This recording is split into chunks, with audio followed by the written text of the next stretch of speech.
Students, हम geometrical isomerism पढ़ रहे थे लास्ट टॉपिक में। कोऑर्डिनेशन नंबर 4 में हम ज्योमेट्रिकल आइसोमेरिज्म क्लियर कर चुके हैं।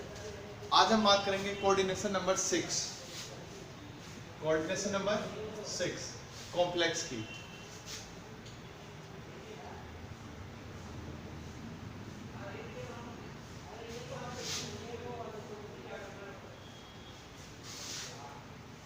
जीआई चल रहा है और जीआई में हमें देखना है व्हेन कोऑर्डिनेशन नंबर 6 कॉम्प्लेक्स जो है इनमें किस किस केस में ज्योमेट्रिकल आइसोमेरिज्म पॉसिबल है। तो देखिए एक सिंपल से एग्जांपल है, स्टार्टिंग से बात करते हैं। हमने बात करी जब कोऑर्डिनेशन नंबर 6 होगा तो आपके पास sp3d2 और d2sp3 हाइब्रिडाइजेशन पॉसिबल है। ये दो तरह के संकरण आपके पास पॉसिबल होंगे, d2sp3d2 और d2sp3 हाइब्रिडाइजेशन। और दोनों के केस में हमने कहा ऑक्टाहाइड्रल अष्टफलकीय ज्योमेट्री पॉसिबल है, अष्टफलकीय ज्योमेट्री। तो इसको हमने ये कहा, जब अष्टफलकीय ज्योमेट्री की हम बात कर रहे थे तो हमने ये कहा ये मेटल सेंट्रल मेटल एटम है और जो लिगेंड होंगे वो कुछ इस तरह से अरेंज होंगे 1 2 3 4 5 6 पोजीशन पे। जब आप यहाँ जीआई की बात कर रहे हैं या आगे हम ऑप्टिकल की बात करेंगे तो बेसिकली हमारे दिमाग में एक चीज फिक्स होनी चाहिए कि ये जो 4 लिगेंड है, ये 4 पोजीशन 1 2 3 4 ये प्लेनर कंडीशन को रिप्रेजेंट कर रही है। प्लेनर मींस सपोज करो ये हमारा कोई कॉम्प्लेक्स था, ऑक्टाहेड्रल कॉम्प्लेक्स है, तो ये सेंट्रल मेटल एटम है। यहाँ सेंट्रल मेटल एटम है तो जो 4 लिगेंड है 1 2 3 4, ये जो 4 लिगेंड है ये 4 लिगेंड 1 2 3 4 पोजीशन पे है। और जो रिमेनिंग 2 जो लिगेंड है वो इस तरह से हमारे पास अटैच है, मतलब एक लिगेंड अबव द प्लेन होगा और एक लिगेंड बिलो द प्लेन होगा। तो जब हमने एंगल की बात करी थी पहले तो हमने ये कहा था जब आप जीआई देख रहे हैं तो दो तरह के एंगल देखते हैं, एक 90 डिग्री एंगल होना चाहिए और एक एंगल आपके पास 180 डिग्री का एंगल होना चाहिए। ठीक बात है, यहाँ तक कि आप लोग बात कर चुके। इसके केस में मोनोडेंटेड लिगेंड के लिए आपने वहाँ पहले आइसोमेरिज्म देख ली कि किस किस केस में आपके पास आइसोमेरिज्म होगी, सिस ट्रांस कब बनेंगे, फेस मिर आइसोमर्स कब बनेंगे। और MABCD टाइप का कॉम्प्लेक्स है तो उसमें टोटल 15 टाइप के जो आइसोमेरिज्म थे, 15 टाइप के जो समावयवी बन रहे थे जीआई, वो किस तरह से पॉसिबल होंगे, वहां तक की बात आप लोग कर चुके थे। आज हम बात करेंगे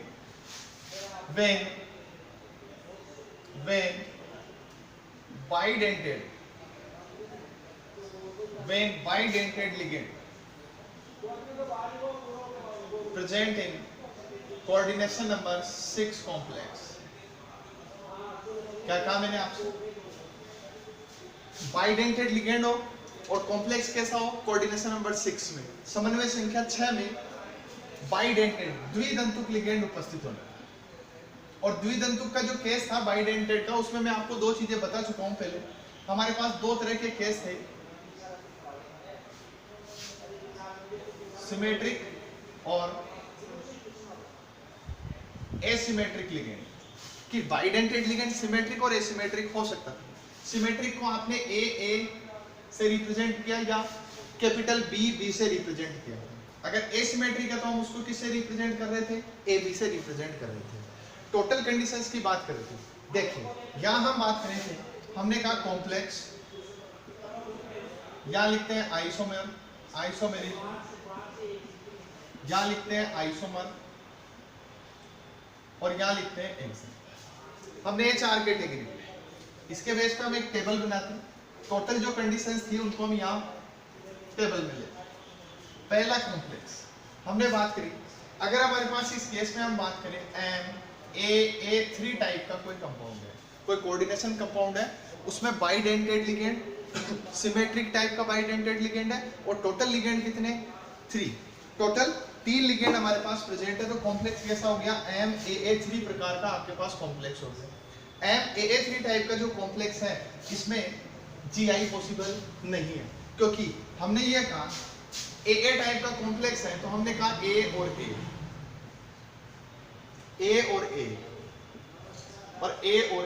ये हमारे पास कंडीशन है। सपोज करो मैं किसी एक लिगेंड को रोटेट करता हूं तो उसको रोटेट करूंगा, मान लो मैंने कहा यहाँ A है और यहाँ A है, अगर हम इस लिगेंड को ही रोटेट करते हैं तो A इधर आ जाएगा और A उधर चला जाएगा, मतलब किसी भी तरह की सिचुएशन में कोई चेंजेस नहीं आया, लिगेंड की जो पोजीशन है उसमें चेंज नहीं आया। और जब लिगेंड की पोजीशन में चेंज नहीं आएगा तो हम क्या कहेंगे, वहां आइसोमेरिज्म पॉसिबल नहीं है। और जब आइसोमेरिज्म पॉसिबल नहीं है तो नंबर ऑफ आइसोमर कितने होंगे, 0। और नंबर ऑफ आइसोमर यहाँ 0 है, इसका मीन ये हुआ कि अगर मैं एग्जांपल लिखूं COEN का होल थ्राइस ब्रैकेट क्लोज और यहाँ लगाऊं +3, तो इस तरह का जब भी आपको कोई कॉम्प्लेक्स मिले MAA3 टाइप का, तो आप बोलोगे उसमें आइसोमेरिज्म पॉसिबल नहीं है। सेकंड हम बात करते हैं, मान लो मैंने एग्जांपल लिया MAA2 टाइप का कॉम्प्लेक्स, कौन सा लिया, MAA2 टाइप का कॉम्प्लेक्स लिया, तो इस तरह के कॉम्प्लेक्स में आइसोमेरिज्म पॉसिबल होगी। यहाँ टोटल नंबर ऑफ आइसोमर कितने बनेंगे, 2, जिन्हें आप सिस और ट्रांस नाम दे सकते हैं। तो 2 आइसोमर बने, कैसे बनेंगे, यहाँ चलिए, हमने कहा मान लो यहाँ A लिखा, यहाँ A, ठीक बात, ये दोनों लिगेंड एक दूसरे के एडजेसेंट पोजीशन पर है, निकटवर्ती पोजीशन पर है, इसका मतलब मैं इसको क्या बोल सकता हूँ, सिस। और अगर ये दोनों एक दूसरे के अपोजिट पोजीशन पर चले जाएं, मतलब मैं इसको रोटेट करूं, इस लिगेंड को उधर ले जाऊं और इस पूरे लिगेंड को इधर ले लूं, तो जैसे ये लिगेंड उधर जाता है तो मेरे पास यहाँ कंडीशन क्या होगी, ये सेंट्रल मेटल एटम, देखिए ये लिगेंड उधर जाता है तो यहाँ A हो गया, ये इधर आया तो यहाँ क्या हो गया, AA, ये अपनी जगह पर है, उसी पोजीशन पर रहेगा, और ये A और इसका मीन ये एक दूसरे की कौन सी पोजीशन पर आ गए, ट्रांस पोजीशन पे। तो जब हमने कहा MAA2 टाइप का कॉम्प्लेक्स है तो ऐसे केस में आइसोमेरिज्म पॉसिबल है, और टोटल नंबर ऑफ जो आइसोमर होंगे आपके पास, वो टोटल नंबर ऑफ आइसोमर कितने होंगे, 2 होंगे। अगर हम एग्जांपल की बात करें तो मैं ऐसे लिख सकता हूँ COEN का whole twice Cl2 bracket close, इस पे क्या लगा सकता हूँ, +1। थर्ड देखिए, हम बात करें हमारे पास है MAA2AB टाइप का कोई, इसमें भी पॉसिबल होगी क्योंकि हम AB के सापेक्ष, AB के इन A और B लिगेंड के रेस्पेक्ट में आइसोमर का फॉर्मेशन करेंगे। तो देखिए यहाँ कितने आइसोमर बनेंगे, 2 COEN का होल ट्वाइस ClBr +1। सेम वही केस है, यहाँ क्या ले लूं, Cl, यहाँ क्या ले लूं, Br, यहाँ क्या ले लूं, Cl, और यहाँ क्या लिख दूं, Br। तो ये जो केस है ये तो क्या कहलाएगा, सिस, और ये वाला जो केस है ये क्या कहलाएगा, ट्रांस। इसका मीन हम MAA2AB टाइप का कोई भी कॉम्प्लेक्स है उसमें GI पॉसिबल है, ज्योमेट्रिकल आइसोमर आप उसका बना सकते हैं। फिर हम बात करते हैं केस 4। अगर हम केस 4 की बात करें और हम ये कहें कि हमारे पास कॉम्प्लेक्स है MAA2B2 टाइप का, कौन सा कॉम्प्लेक्स है हमारे पास, MAA2B2 टाइप का कोई कॉम्प्लेक्स है, इसमें भी GI पॉसिबल होगी, ज्योमेट्रिकल आइसोमेरिज्म पॉसिबल है, और पॉसिबल है तो इसमें बनने वाले जो टोटल आइसोमर्स होंगे उनकी संख्या कितनी होगी, 3। टोटल कितने आइसोमर्स पॉसिबल है, 3 आइसोमर्स यहाँ पर पॉसिबल होंगे। कैसे पॉसिबल है उसकी हम बात करते हैं। एग्जाम्पल की बात करें तो हमने कहा COEN Cl2 Br2 bracket close -1। अगर हम बात करते हैं इस तरह का कोई भी आइसोमेरिज्म अगर हम देख रहे हैं तो उस केस में हम ये कहते हैं कि इस तरह के जो कंपाउंड्स हैं उनमें यह आइसोमेरिज्म पॉसिबल है, और आइसोमेरिज्म पॉसिबल है तो यहाँ टोटल जो आइसोमर बन रहे हैं वो कितने हैं, 3 आइसोमर में 1 आइसोमर तो होगा सिस, और 2 जो आइसोमर होंगे वो कैसे बनेंगे, ट्रांस। एक आइसोमर तो कैसा बन रहा है, सिस, और 2 आइसोमर यहाँ पर कैसे बन रहे हैं भाई, ट्रांस बन रहे हैं। कैसे बनेंगे वो हम देखते हैं। हमने ये कहा, सपोज करो मैंने ये एग्जांपल लिया CO,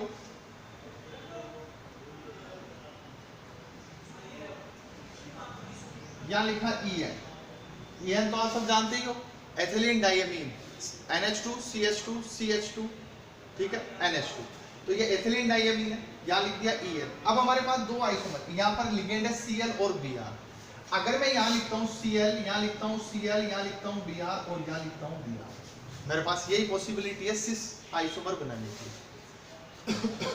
मैंने कहा यहाँ दोनों Cl एक दूसरे के एडजेसेंट पोजीशन पर है, दोनों Br एक दूसरे के एडजेसेंट पोजीशन पर है, तो इसको मैं बोलूंगा सिस। क्या बोलूंगा, सिस आइसोमर। अब मैं पर्टिकुलर इस प्लेन के रेस्पेक्ट में बात करूं, यहां से यहां तक की बात करूं, इस प्लेन के रेस्पेक्ट में अगर मैं इन दोनों पोजीशन पे Cl लेता हूं तो वो ट्रांस हो गया एक, तो फिर मैं उसको चेंज करके इन दोनों पोजीशन पे सपोज करो Br लेता हूं तो मेरे पास दूसरा आइसोमर क्या हो गया, ट्रांस हो गया, क्योंकि हमने ये कहा कि हम लिगेंड को चेंज करेंगे जब GI ज्योमेट्रिकल आइसोमर फॉर्म कर रहे हैं। तो जब हम इसको फॉर्म करेंगे, सपोज करो मैं इसको ऊपर ले जाता हूं, मैंने इसको ऐसे लिख दिया CO,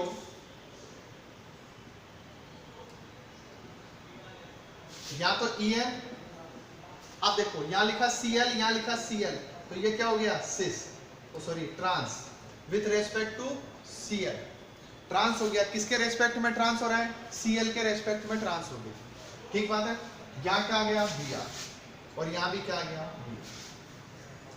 सेकेंड हम बात करते हैं CO, CO, CO, यहां हमने लिया En, यहां हमने लिया Br, Br, Cl, Cl, तो ये भी क्या हो गया, trans with respect to Br। अब आपके दिमाग में ये क्वेश्चन आएगा कि सर हम ये बोल सकते हैं कि ये Br के रेस्पेक्ट में सिस भी तो हो सकता है, सही बात है। तो हमने ये देखा कि जब हम ऑप्टिकल आइसोमर्स की बात कर रहे हैं तो जो लिगेंड यहां प्रेजेंट है प्लेन पर, यहां ये चार लिगेंड जो यहां प्रेजेंट है, एक लिगेंड यहां है, तो इस लिगेंड को हम इसके रेस्पेक्ट में चेंज नहीं कर रहे। इजीली अगर हम इसके रेस्पेक्ट में, यहां से यहां का एंगल 90 डिग्री है, यहां से यहां का एंगल भी 90 डिग्री है, बट अगर हम इसके और इसके एंगल की बात करें तो वो 180 डिग्री के एंगल पे आएंगे। यानी कि जब हम ट्रांस आइसोमर देखते हैं तो वो ट्रांस आइसोमर हमेशा 180 डिग्री के एंगल के रेस्पेक्ट में देखते हैं, और 180 डिग्री के एंगल पे यहाँ जो आ रहा है उसके बेस पे हमने इसको नाम दे दिया trans with respect to Cl, और इसको नाम दे दिया trans with respect to Br। तो यहाँ टोटल कितने आइसोमर पॉसिबल थे, तीन आइसोमर पॉसिबल थे, एक तो सिस बनेगा और दो कैसे बनेंगे, ट्रांस बनेंगे। फिर आगे हम बात करते हैं, नेक्स्ट टाइप का कॉम्प्लेक्स है हमारे पास MAB3 टाइप का, और ये वेरी इंपॉर्टेंट एग्जांपल है भाई, ये कई बार पहले भी IIT के एग्जाम में भी आ चुका है और नीट के एग्जाम में भी इससे पूछा जा चुका है। हाँ तो देखिए हमने कहा MAB3 टाइप का कॉम्प्लेक्स है, GI शो करेगा, 2 टाइप के आइसोमर बनाएगा, एक होगा सिस और दूसरा आइसोमर कौन सा होगा, ट्रांस। एग्जांपल की बात करें CO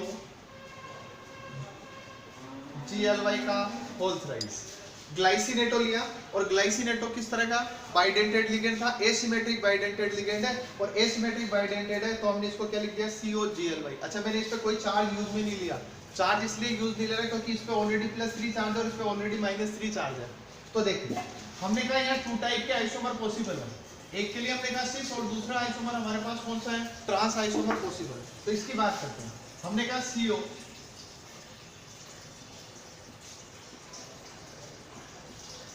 अब ग्लाइसिनेटो की बात करें तो ग्लाइसिनेटो आपने कहा CH2 COO पे नेगेटिव चार्ज और यहाँ NH2, ये इसका फॉर्मूला था। और जब हमने लिगेंड क्लासिफिकेशन देखा तो उसमें हमने ये कहा कि जो नाइट्रोजन है इसके पास लोन पेयर प्रेजेंट है, और ये जो ऑक्सीजन है इसके पास नेगेटिव चार्ज है, मतलब यहाँ एक डोनर साइड तो नाइट्रोजन है और यहाँ दूसरी डोनर साइड ऑक्सीजन है। अब इसको मैं यहाँ लेता हूँ तो मैंने यहाँ लिखा सपोज करो NH2 CH2 COO, ये इसके साथ अटैच हुआ, ये इसके साथ अटैच, हमारे पास ये कंडीशन। हमने कहा हमारे पास टोटल बाइडेंटेड लिगेंड कितने इस एग्जांपल में 3, तो 3 बाइडेंटेड लिगेंड है तो तीनों को यहाँ लिखते। यहाँ मैंने लिखा NH2 CH2 COO, ये इसके साथ अटैच है, यहाँ मैंने लिखा COO CH2 NH2, ये कंडीशन है। अब इस कंडीशन में आप देखिए कि नाइट्रोजन ऑक्सीजन के रेस्पेक्ट में क्या एक दूसरे के साथ कहीं ना कहीं 180 डिग्री के एंगल पर ट्रांसपोजिशन पे आ रहा है क्या, और अगर नाइट्रोजन एक दूसरे के साथ 180 डिग्री पर ट्रांसपोजिशन पे आए तो हम क्या बोलेंगे कि वो जो आइसोमर है वो कैसा होगा, ट्रांस आइसोमर। अब देखो एक तो ये केस हो गया, एक में कंडीशन चेंज करता हूं, मैंने कहा CO, इस लिगेंड को रोटेट करते हैं, जब मैं इसको रोटेट करूंगा तो रोटेट करूंगा तो ये ऊपर चला जाएगा, ऊपर गया तो मेरे पास कंडीशन क्या बनी भाई, चलिए ये ऊपर चला गया, यहाँ CH2, यहाँ क्या गया NH2, ये इसके साथ अटैच हो गया। यहाँ क्या था,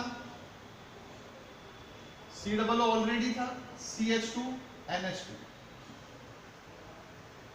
यहाँ क्या था C double O CH2 NH2। अब देखो यहाँ दोनों C डबल एक दूसरे के एडजेसेंट पोजीशन पर आ गए, ऐसे केस में इसको बोलूंगा सिस और इसको बोलूंगा ट्रांस, क्योंकि यहाँ देखो oxygen nitrogen, oxygen nitrogen, oxygen nitrogen, ठीक बात है। तो क्या सारों में तीनों केस है और उन तीनों केस में ऑक्सीजन और नाइट्रोजन एक दूसरे के साथ 180 डिग्री के एंगल पर है, तो हम कहेंगे 180 पर है, इसलिए कौन सा आइसोमर फॉर्म कर रहा है, ट्रांस। बट इस वाले केस में ऑक्सीजन ऑक्सीजन 180 डिग्री पर आ रहा है, नाइट्रोजन नाइट्रोजन 180 पर आ रहा है, पर क्या ये 180 डिग्री पर सेम आइसोमर है क्या? तो हम क्या बोलेंगे, ये किसको रिप्रेजेंट करेगा, सिस को। और फिर भी अगर आपको डाउट होता है तो आप सिंपल सी चीज देखें, यहाँ C डबल O, यहाँ C डबल O, ये दोनों एक दूसरे के एडजेसेंट पे आ गए, इसलिए मैंने इसको किस कैटेगरी में रखा, सिस आइसोमर की कैटेगरी। नेक्स्ट हम बात करते हैं 6 MAB2A2 टाइप का कॉम्प्लेक्स, MAB2A2 टाइप का कॉम्प्लेक्स हो, आइसोमेरिज्म शो होगी। अब किसके रेस्पेक्ट में देखोगे, A2 के रेस्पेक्ट में देखोगे कि A2 के रेस्पेक्ट में अगर ये A2 एडजेसेंट पोजीशन पर है, एक दूसरे के निकटवर्ती स्थिति पर आ रहा है, 90 डिग्री के एंगल में आ रहा है, तो हम बोलेंगे सिस है। और अगर ये A2 180 के एंगल पर आ रहा है तो हम बोलेंगे वो ट्रांस है। तो देखिए यहाँ 2 आइसोमर पॉसिबल है, एक के लिए लिखूंगा सिस और दूसरे के लिए लिखूंगा ट्रांस। एग्जांपल में जाऊंगा CO GLY का होल थ्राइस, सॉरी GLY का होल ट्वाइस, यहाँ लिया मैंने Cl2 ब्रैकेट क्लोज, कोई चार्ज नहीं लगेगा, यहाँ -2 या -2, तो यहाँ क्या चार्ज आ जाएगा, -1। एग्जांपल में मैंने यहाँ क्या किया,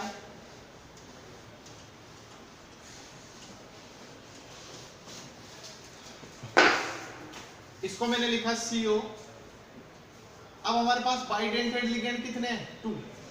चलो मैं इसको डायरेक्टली लिख दूं, इसको लिखा मैंने GLY, इसको लिखा मैंने GLY, लिख सकते हैं। यहाँ हमने लिखा Cl और यहाँ लिखा Cl, यहाँ Cl है, यहाँ Cl है, तो इस Cl की वजह से ये रेस्पेक्ट में क्या हो गया, सिस। दोनों Cl एक दूसरे के एडजेसेंट पोजीशन पर आ गए, निकटवर्ती पोजीशन पर है। ऐसा कोई केस है एडजेसेंट पोजीशन पर है तो हम उसको क्या बोलेंगे, सिस आइसोमर। अब सपोज लिए दोनों जो Cl है ये एक दूसरे के ट्रांस पोजीशन पर चले जाए, तो जैसे ही ये एक दूसरे के ट्रांस पोजीशन पर जाएंगे तो हमारे पास आइसोमर कैसा बनेगा, CO CO CO, यहाँ क्या आ गया Cl, यहाँ क्या आ गया Cl, यहाँ क्या हो गया GLY, यहाँ क्या हो गया GL। मतलब मैंने क्या किया, इस आइसोमर को चेंज करके इसके रेस्पेक्ट में इसको रोटेट किया, तो Cl इधर आ गया और ये आइसोमर उधर चला गया। तो जैसे ये उधर गया हमारे पास ये दोनों एक दूसरे के अपोजिट पे आ गए, मतलब ट्रांस, ये एक दूसरे के अपोजिट हो गए मतलब ट्रांस। पर हमें किसके रेस्पेक्ट में देखना था, Cl के रेस्पेक्ट में देखना है, इसलिए हमने इसको क्या बोल दिया, ट्रांस, क्योंकि यहाँ Cl 180 डिग्री के एंगल पर आ रहा है। लास्ट हम बात करते हैं एग्जांपल 7 टाइप MAB2AB टाइप का कॉम्प्लेक्स। आइसोमेरिज्म होगी, 2 टाइप के आइसोमर बनेंगे, सिस और ट्रांस। यहाँ Cl की जगह क्या ले लोगे, CO GLY का whole twice Cl Br bracket close -1, ठीक है।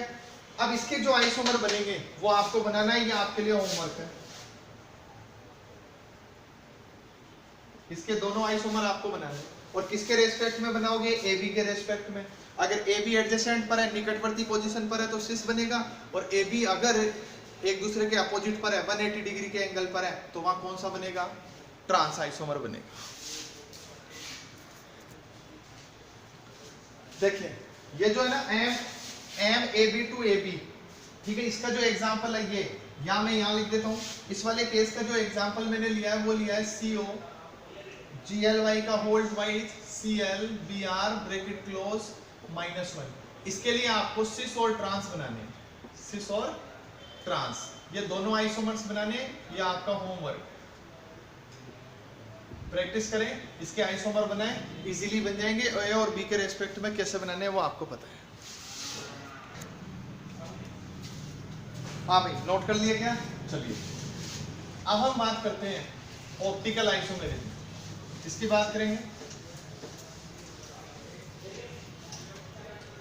नेक्स्ट जो है वो था हमारा सेकंड जो पार्ट है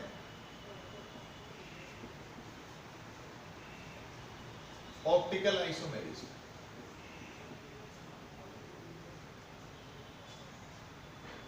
प्रकाशीय समावेश, ऑप्टिकल आइसोमेरिज्म की बात करें। अब ऑप्टिकल आइसोमेरिज्म है क्या? तो देखिए, हम ये बोलते हैं कि हमारे पास जितने भी आइसोमर हैं, अगर उन आइसोमर्स पर हम प्लेन पोलराइज्ड लाइट डालते हैं, कौन सी लाइट? प्लेन पोलराइज्ड लाइट को उनके ऊपर डालते हैं। अगर प्लेन पोलराइज्ड लाइट डालने पर वो उस लाइट को लेफ्ट और राइट डायरेक्शन में रोटेट कर दे। कुछ आइसोमर तो ऐसे होंगे, कुछ कंपाउंड्स तो ऐसे होंगे जो उस प्लेन पोलराइज्ड लाइट के डायरेक्शन को चेंज कर देंगे, और कुछ कंपाउंड होंगे जो उसके डायरेक्शन को चेंज नहीं करेंगे। इसका मीन ये होगा कि मैं आपसे ये बात करूं कि सपोजली ये प्लेन पोलराइज्ड लाइट, ये कोई ट्यूब है जिसमें हमने कोई कंपाउंड दिया है, ये कोई कॉम्प्लेक्स कंपाउंड है।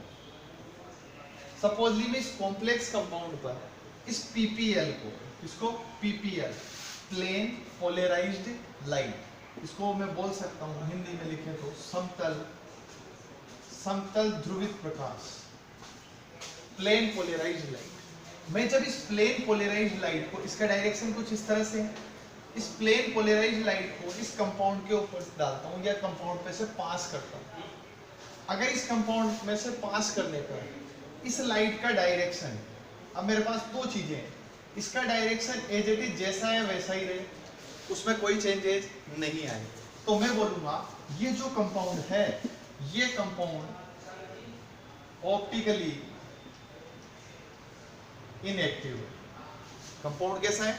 ऑप्टिकली इनएक्टिव है, प्रकाशिक रूप से निष्क्रिय कंपाउंड है, ऑप्टिकली इनएक्टिव। बट अगर मैं इस लाइट को पास करता हूं और पास करने के बाद ये जो कंपाउंड है, ये इस लाइट को लेफ्ट डायरेक्शन में रोटेट कर देता है।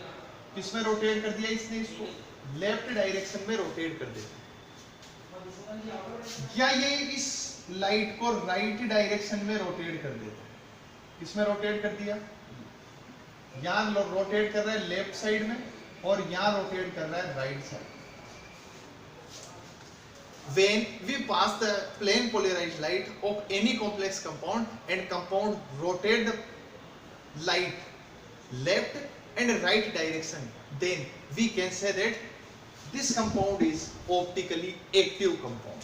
इन दोनों केस में मैं बोल सकता हूं कि ये जो कंपाउंड है, ये कंपाउंड कैसा हो जाएगा? ऑप्टिकली एक्टिव कंपाउंड होगा। किस केस में होगा ऑप्टिकली एक्टिव? जब मैंने प्लेन पोलराइज्ड लाइट को पास किया और पास करने पर वो उस लाइट को लेफ्ट और राइट डायरेक्शन में रोटेट कर दे, तो वो कंपाउंड कैसा हो जाता है? ऑप्टिकली एक्टिव हो जाता है। और ये चीज हम प्रैक्टिकली देख पाते हैं। कैसे देखना है आपको? प्रैक्टिकली। बट हम यहाँ थ्योरेटिकली बात कर रहे हैं, इसलिए आपको ये लाइट तो मिलेगी नहीं। तो फिर अब आप ये कैसे डिसाइड करो कि कंपाउंड ऑप्टिकली एक्टिव है या नहीं है? कंपाउंड ऑप्टिकली एक्टिव है, प्रकाशिक रूप से निष्क्रिय है या प्रकाशिक रूप से सक्रिय है, ये चीज हम कैसे डिसाइड करें? क्योंकि ये चीज तो पॉसिबल तब है जब आपको एक्सपेरिमेंट करने के लिए बोला जाए। बट यहाँ हम थ्योरेटिकल बात कर रहे हैं, और थ्योरेटिकल बात कर रहे हैं तो आपको ये डिसाइड करना है कि कंपाउंड कब ऑप्टिकली एक्टिव हो और कब ऑप्टिकली इनएक्टिव हो। इसके लिए हमें क्या करना पड़ेगा? तो इसके लिए हमने ये देखा कि जो भी कंपाउंड ऑप्टिकली एक्टिव है, ठीक बात है, उस कंपाउंड का और ऑप्टिकली इनएक्टिव कंपाउंड का हमें कैसे पता चलेगा? तो उसके लिए हमने एक कंडीशन अप्लाई करी। पहली जो कंडीशन थी हमारे पास, वो कंडीशन थी plane of symmetry. Plane of symmetry, ठीक बात है। हमारे पास क्या उपस्थित होना चाहिए? सममिति अक्ष उपस्थित होना चाहिए। प्लेन ऑफ सिमेट्री प्रेजेंट है या नहीं है, हमें यह देखना है। If we can say that compound have plane of symmetry, then we can say compound is always optically inactive. But in case of plane of symmetry absent, then we can say that compound is optically active. मतलब किसी भी compound में आपको plane of symmetry देखनी है, सममिति अक्ष देखना है.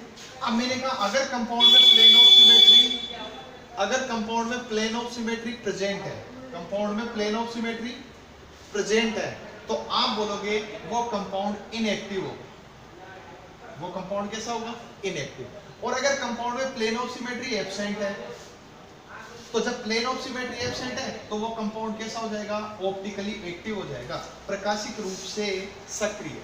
मतलब प्लेन ऑफ सिमेट्री एब्सेंट है तो कंपाउंड कैसा होगा? सममिति तल नहीं है तो कंपाउंड प्रकाशिक रूप से सक्रिय होगा. और सक्रिय इसका मीन वो दो आइसोमर बना सकता है. एक वो लेफ्ट साइड में लाइट को रोटेट कर सकता है, एक वो राइट साइड में लाइट को रोटेट कर सकता है.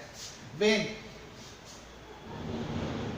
Rotate in left side, then अब देखो यहाँ लेफ्ट साइड लिखा हुआ है, लेफ्ट साइड लिखा हुआ है, इसका मीन जो कंपाउंड होगा उसको मैं पर्टिकुलर नेम दूंगा. ठीक बात है, तो वो हम आगे बात करते हैं. हमने बोला कंपाउंड हमारे पास दो तरह का होगा, एक ऑप्टिकली एक्टिव हो सकता है, एक ऑप्टिकली इनएक्टिव. ऑप्टिकली एक्टिव कब होगा भाई? प्रकाशिक रूप से सक्रिय. कब मान सकता हूं उसको? जब वो क्या रखते नहीं रखे, प्लेन ऑफ सिमेट्री एब्सेंट हो. एब्सेंट होगा तो वो एक्टिव होगा, प्लेन ऑफ सिमेट्री प्रेजेंट है तो वो इनएक्टिव होगा. मैं आपको समझाऊंगा प्लेन ऑफ सिमेट्री क्या है, आप उसको इजीली समझ लेंगे. पहले आप ये चीज देखें कि कंडीशन क्या अप्लाई करनी है. तो कंडीशन प्लेन ऑफ सिमेट्री की अप्लाई करी हमने. अगर कंपाउंड में प्लेन ऑफ सिमेट्री सममिति तल जो है अगर वो उपस्थित है, तब तो हम क्या बोलेंगे कि वो प्रकाशिक रूप से निष्क्रिय है. और अगर उसमें प्लेन ऑफ सिमेट्री नहीं है तो हम बोलेंगे वो प्रकाशिक रूप से सक्रिय है, ऑप्टिकली एक्टिव है. और जब वो ऑप्टिकली एक्टिव है, ठीक है, तो हम क्या बोलेंगे कि उसमें टू टाइप के आइसोमर हो सकते हैं. टू टाइप के आइसोमर होंगे, मतलब optically inactive compound, sorry active compound है तो वो लाइट को या तो लेफ्ट में रोटेट करेगा या राइट में रोटेट करेगा. तो हमने कहा D and L, two type के आइसोमर आपके पास होंगे. डी का मीन होता है डेक्स्ट्रो,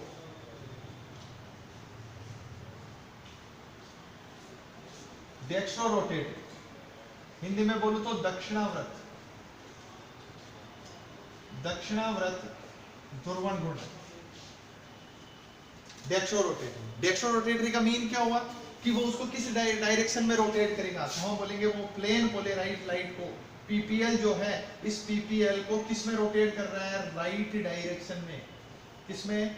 राइट डायरेक्शन में रोटेट कर रहा है. तो मैं उस कंपाउंड को डेक्स्ट्रो रोटेटरी कंपाउंड बोलूंगा और उसको शॉर्ट में डी से रिप्रेजेंट करूंगा. ठीक बात. अब बात करते हैं एल. एल कब रिप्रेजेंट करें? तो हम बोले जो कंपाउंड है वो पीपीएल को किस डायरेक्शन में रोटेट कर दे, तो वो पीपीएल को लेफ्ट डायरेक्शन में रोटेट कर दे. कौन से डायरेक्शन में? लेफ्ट में रोटेट कर दे, तो उसको मैं बोलूंगा एल. और एल जो है उसका मीन होता है लेवो रोटेटरी.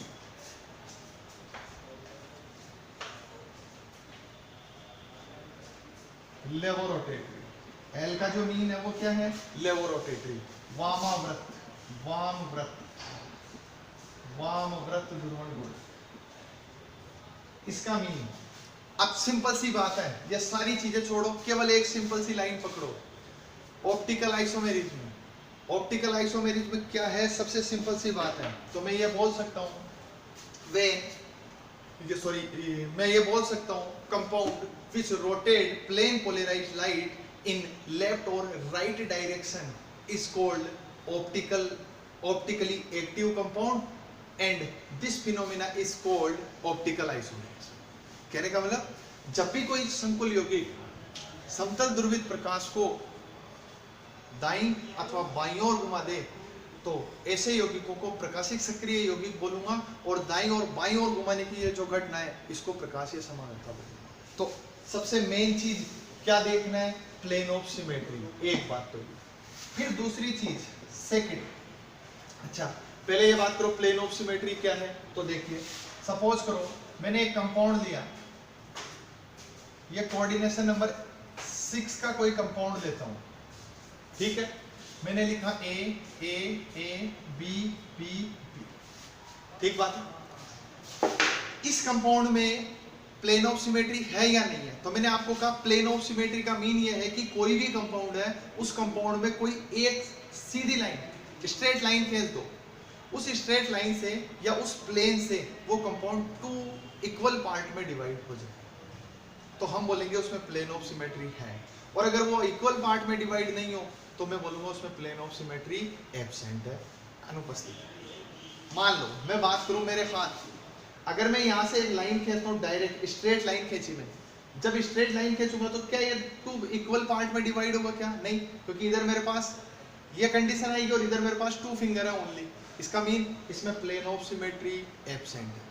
और प्लेन ऑफ सिमेट्री एब्सेंट है, इसीलिए मैं ये बोलता हूँ कि जब भी मैं अपने हैंड को मिरर में देखूंगा, कांच में देखता हूँ, तो मुझे हमेशा इसका अपोजिट प्राप्त मिलेगा। मतलब मैं जब इसको मिरर में देख रहा हूँ तो मुझे ऐसा मिलेगा, सपोज करो ये मिरर है, मैं इसको ऐसे देख रहा हूँ, तो इधर जो मुझे मिलेगा क्या वो ऐसा होगा क्या? और जब मैं मिरर में देख रहा हूँ वो मुझे ऐसा दिखाई दे रहा है, इसका मीन मैं ये कह सकता हूँ कि ये इसकी मिरर इमेज बन रही है। ठीक बात है। अब हमारे पास दूसरी कंडीशन आ गई कि कंपाउंड जो है उसमें मिरर इमेज बनेगी, क्योंकि ऑप्टिकल आइसोमर्स है। अब वो मिरर इमेज आपस में सुपर इम्पोज नहीं होनी चाहिए, एक दूसरे पे अध्यारोपित नहीं होनी चाहिए। सुपर इम्पोज का मीन क्या है? सपोज करो ये इसका मिरर इमेज है, तो मैंने ये कहा ये मिरर इमेज है आपस में। अब मैं इसको उठा के एज इट इज इसके ऊपर रखता हूं, तो जब मैं इसको उठा के इस पे रखूंगा तो क्या मुझे सेम डायरेक्शन मिलेगा? क्या सेम कंडीशन मिली? क्या नहीं मिली, क्योंकि ये दोनों जो लिगेंड है या ये जो दोनों पोजीशन है ये एक दूसरे, ये प्लेन से बाहर हो। अगर मैं इसको ऐसे रखता तो ये प्लेन पे आती। पर सुपर इम्पोज करने का मीन क्या है? कोई भी कंपाउंड है उसको आप एज इट इज उठाएं और एज इट इज उठा के इसके ऊपर सेम प्लेन में, इसका ये वाला प्लेन नीचे है, ये वाला तल नीचे है, तो इसका भी कहाँ रहना चाहिए? नीचे की ओर। तो इसको उठा के इस पे रखो, क्या ये सुपर इम्पोज होगी? नहीं होगी। तो हम ये कहेंगे सेकंड जो केस है कि ये जो आइसोमर्स बन रहे हैं ऑप्टिकल आइसोमर्स, ये ऑप्टिकल आइसोमर्स जो है इनको मैं इनेंशियोमर्स बोल सकता हूँ। इनेंशियोमर्स मीन ये है कि वो एक दूसरे पर सुपर इम्पोज नहीं होंगे। ठीक बात है। तो देखिए पहला केस, अब हम इसको यहाँ लाते हैं। हमने कहा ए ए ए बी बी बी, मतलब मेरे पास एक कंपाउंड था MA3B3। अब MA3B3 है तो इसको मैंने अगर ऐसे लिखा तो क्या मैं यहाँ से एक लाइन लेता हूँ तो क्या दो इक्वल पार्ट प्राप्त मिल रहे हैं क्या मेरे को? इधर देखो A, इधर देखो B। इसका मतलब इसमें प्लेन ऑफ सिमेट्री प्रेजेंट है या एब्सेंट है? तो मैं कहूंगा मुझे इक्वल नहीं मिल रहे, इसका मतलब प्लेन ऑफ सिमेट्री एब्सेंट है। और प्लेन ऑफ सिमेट्री एब्सेंट है, इसका मीन इसमें मेरे पास ऑप्टिकल आइसोमेरिज्म पॉसिबल होगी, इसमें प्रकाशीय समावेता हो सकती है। फिर देखो इसकी जगह मान लो मैंने आपको एग्जांपल दिया ए ए ए। अब अगर मैं यहाँ से प्लेन लेता हूँ, मैं इसको यहाँ से कट करता हूँ इस प्लेन से, तो क्या मुझे इक्वल पार्ट मिल रहे हैं? ऊपर भी 3A है, नीचे भी 3A है। इसका मतलब इस कंपाउंड में plane of symmetry POS present है। और जब इसमें POS प्रेजेंट है तो मैं क्या बोलूंगा? ये ऑप्टिकली इनएक्टिव होगा। और तो हमारे पास पहली कंडीशन क्या है?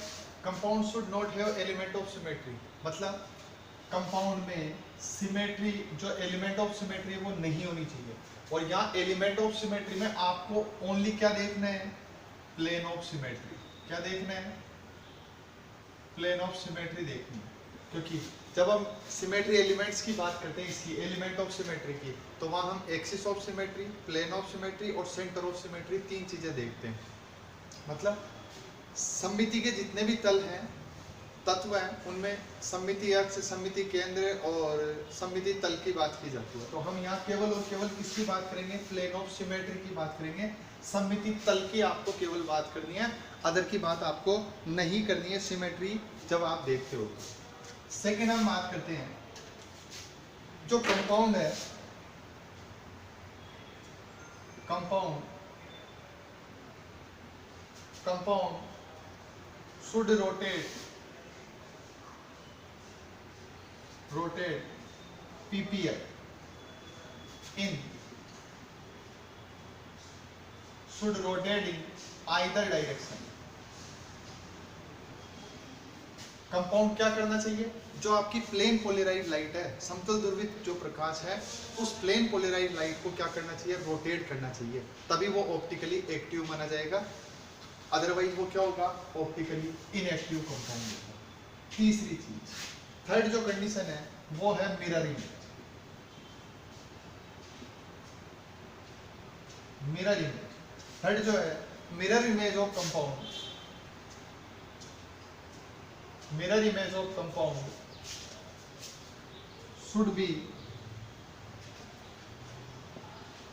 mirror image of compound should be non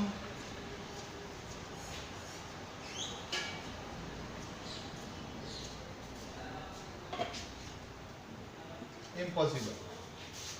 mirror image जो है कंपाउंड की वो नॉन सुपर इम्पोजेबल होनी चाहिए, सुपर इम्पोज नहीं होनी चाहिए। कहने का मतलब ये है, इसको मैं अगर अदर टर्म में लिखूं तो मैं ये बोल सकता हूं वो कंपाउंड कैसा होना चाहिए, इनएंशियोमर्स। कंपाउंड कैसा होना चाहिए, इनएंशियोमर्स होना चाहिए, या मैं बोल सकता हूं एंटीपोड। मैं इतनी टर्म इसके लिए यूज में ले सकता हूं, किसके लिए, compounds which not have super imposable condition. Super impose की कंडीशन मैंने आपको बताया कि किसी भी कंपाउंड को यहाँ से उठा के इसके ऊपर रखना है, अगर इसके ऊपर रखने पर हमें सेम कंडीशन नहीं मिल रही है तो हम बोलेंगे वो कंपाउंड सुपर इम्पोज नहीं हो रहा है। जब आप ऑर्गेनिक की बात करते हैं तो ऑर्गेनिक में आप क्रियल सेंटर की और कायरलिटी की बात करते हैं, ये सेम वही कंडीशन है, पर वहाँ हमारे पास क्रियल सेंटर की कंडीशन होती है, यहाँ हम क्रियल सेंटर की कंडीशन नहीं ले रहे। यहाँ हम किसकी कंडीशन ले रहे हैं, हमें क्या देखना है, एक तो कंपाउंड में प्लेन ऑफ सिमेट्री देखो, फर्स्ट चीज। सेकंड चीज ये देखो कंपाउंड पीपीएल को रोटेट करता है या नहीं कर रहा है। थर्ड चीज आपको क्या देखनी है कि कंपाउंड सुपर इम्पोज हो रहा है या नहीं हो रहा है।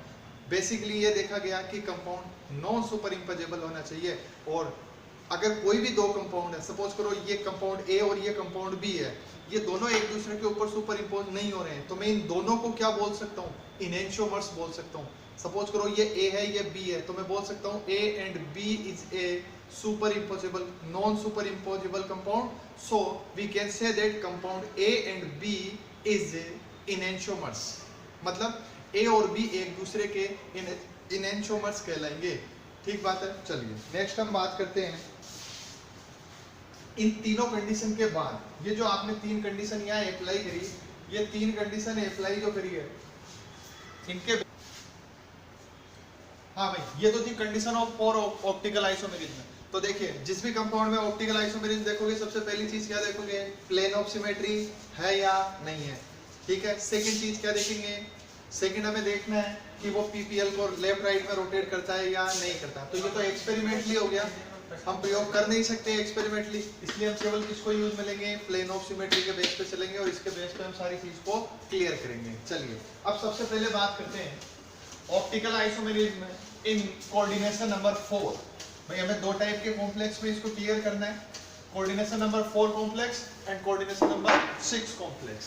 फर्स्ट हम बात करते हैं optical isomerism in coordination number 4 complex.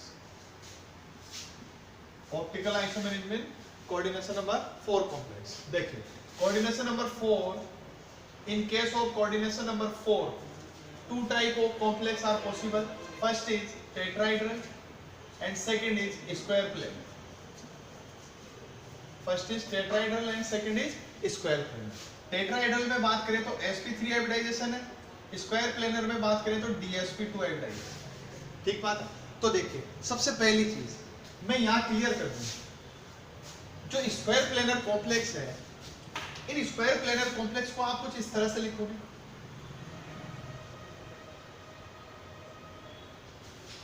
और स्क्वायर प्लेनर का जो केस है इसमें हम कहेंगे कि सारे एलिमेंट सेम प्लेन पे प्रेजेंट है, और जब सेम प्लेन पे है तो हम कहेंगे यहाँ पर ऑप्टिकल आइसोमेरिज्म पॉसिबल नहीं है। इसका मीन मैं ये लिख सकता हूँ,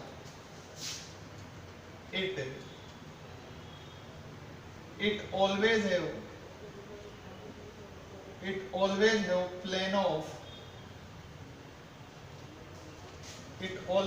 plane of symmetry,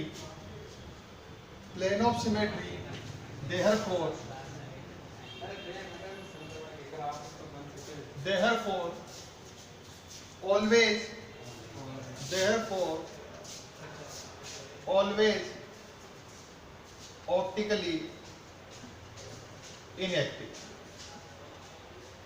They have always plane of symmetry, therefore always optically inactive. इसका मीन कोऑर्डिनेशन नंबर 4 में कोई भी कंपाउंड, कोई भी कॉम्प्लेक्स अगर DsP2 हाइब्रिडाइजेशन शो करता है, मतलब उसका स्ट्रक्चर कैसा है, स्क्वायर प्लेनर है, तो वो कभी भी ऑप्टिकली एक्टिव नहीं होगा, वो हमेशा कैसा होगा, ऑप्टिकली इनएक्टिव। और रीजन हमने क्या दिया, इसमें प्लेन ऑफ सिमेट्री प्रेजेंट है, और प्लेन ऑफ सिमेट्री प्रेजेंट है, सारे 90 डिग्री के एंगल है, ठीक है, कभी 180 का एंगल पॉसिबल नहीं है, तो 180 का एंगल है तो ऑप्टिकल आइसोमेरिज्म पॉसिबल नहीं है, क्योंकि यहाँ आपको अब ये नहीं देखना है कि मैं इसको रोटेट करूं तो क्या होगा, आपको केवल क्या देखना है कि इसका मिरर इमेज बनेगा या नहीं बनेगा।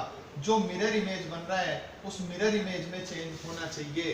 सपोज करो यहाँ A B C D, तो यहाँ C यहाँ क्या आ जाएगा D, यहाँ क्या आ जाएगा A, यहाँ क्या आ जाएगा B, ये कंडीशन आ गई। तो ये सब अभी अब सेम प्लेन पे प्रेजेंट है, इसलिए यहाँ पर प्लेन ऑफ सिमेट्री होगी, क्योंकि मैं इसको यहाँ से 2 पार्ट्स में डिवाइड कर सकता हूँ। यहाँ से 2 पार्ट्स में डिवाइड करूंगा, और 2 पार्ट्स में डिवाइड करूंगा तो देखो यहाँ A और B आ रहा है क्या, इसमें भी A और B आ रहा है क्या, इसमें भी C और D है, और इसमें भी C और D है। 2 पार्ट्स में डिवाइड करने पर एक पार्ट में AB, एक पार्ट में CD, 2 पार्ट्स में डिवाइड करने पर एक पार्ट में AB, एक पार्ट में CD। इसका मतलब प्लेन ऑफ सिमेट्री प्रेजेंट है, सममिति तल उपस्थित है, और सममिति तल उपस्थित है तो ये प्रकाशिक रूप से निष्क्रिय होगा, ऑप्टिकली इनएक्टिव होगा। कौन से केस में, स्क्वायर प्लेनर में, DsP2। फिर आओ वहां पर टेट्राइड्रल, किस केस में बात कर रहे हैं, sp3। तो देखो टेट्राइड्रल के केस में हम ये बोलते हैं कि ये हमारे पास कंडीशन है टेट्राइड्रल की। तो जब टेट्राइड्रल की ये कंडीशन है तो मैं ये बोल सकता हूँ कि इस केस में प्लेन ऑफ सिमेट्री एब्सेंट है।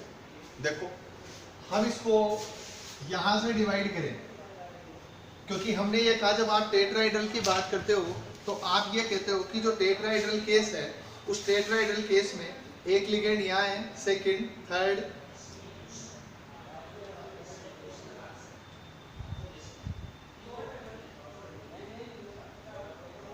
आपके पास ये कंडीशन होगी और एक इस तरह से, तो ये टेट्राइड्रल की कंडीशन है हमारे पास। तो इनमें से एक जो लिगेंड होगा, सपोज करो मैं इसकी बात करूं, ये आपकी तरफ है, ये इधर है, ये इधर है, और ये पीछे की तरफ है।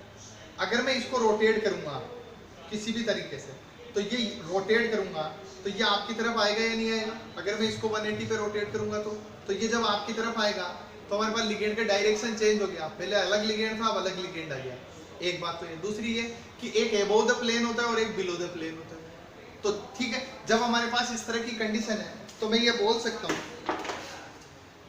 कि जब टेट्राहेड्रल कॉम्प्लेक्स आप देख रहे हो तो टेट्राहेड्रल कॉम्प्लेक्स में केवल और केवल आप 2 कंडीशन देखिए। मेरा कहने का मतलब ये है कि आपको केवल कितनी कंडीशन देखनी है, 2 कंडीशन में टेट्राहेड्रल कॉम्प्लेक्स में क्या पॉसिबल है, ऑप्टिकल आइसोमेरिज्म पॉसिबल है। पहले हम बात करते हैं फर्स्ट केस की, हम बात करते हैं, हमने कहा यहाँ टेट्राहेड्रल कॉम्प्लेक्स में ऑप्टिकल आइसोमेरिज्म कितनी, 2 कंडीशन में पॉसिबल है, ठीक है।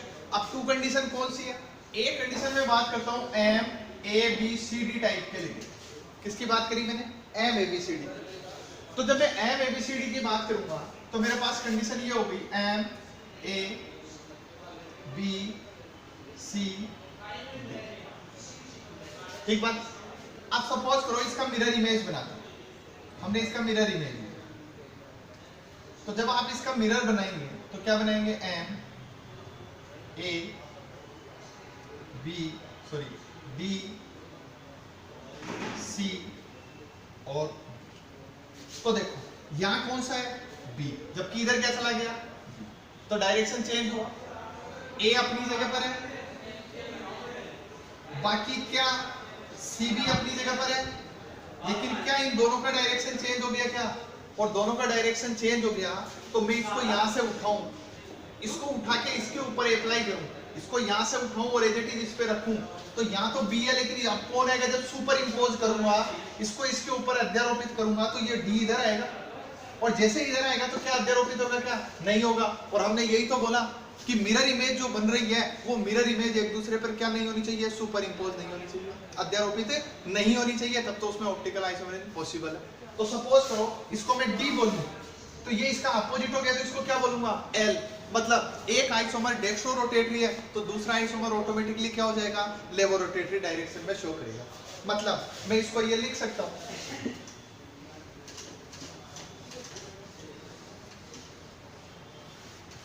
इसको इस केस में बात करूं तो यहां लिखूं, इस वाले जो केस की बात कर रहे हैं तो हम ये बोलते हैं it all four ligands, it all four ligands are present, ligands are present in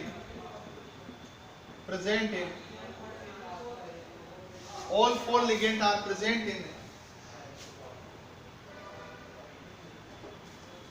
all four ligands are different, sorry ऐसे लिखो, all four ligands are different क्यों मैंने लिखा A B C D, all four ligands are different, it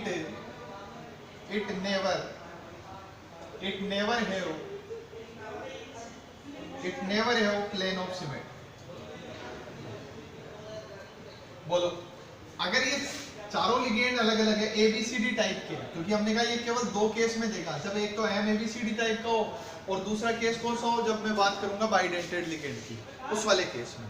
तो monodentate के case में केवल कब ऑप्टिकल आइसोमेरिज्म शो कर सकता है, कोऑर्डिनेशन नंबर 4 वाला कंपाउंड एम एबीसीडी के केस में। क्यों शो कर रहा है, तो हमने कहा यहाँ चारों लिगेंड कैसे हैं, डिफरेंट, और जब चारों लिगेंड अलग अलग है तो हम कहेंगे इस कंपाउंड में प्लेन ऑफ सिमेट्री जो है वो कभी भी प्रेजेंट है नहीं होगी, और जब प्लेन ऑफ सिमेट्री एब्सेंट है तो हम बोलेंगे वो ऑप्टिकली क्या होगा, एक्टिव होगा।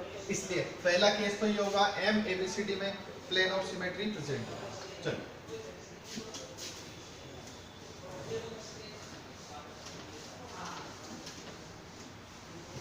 सेकंड हम बात करते हैं।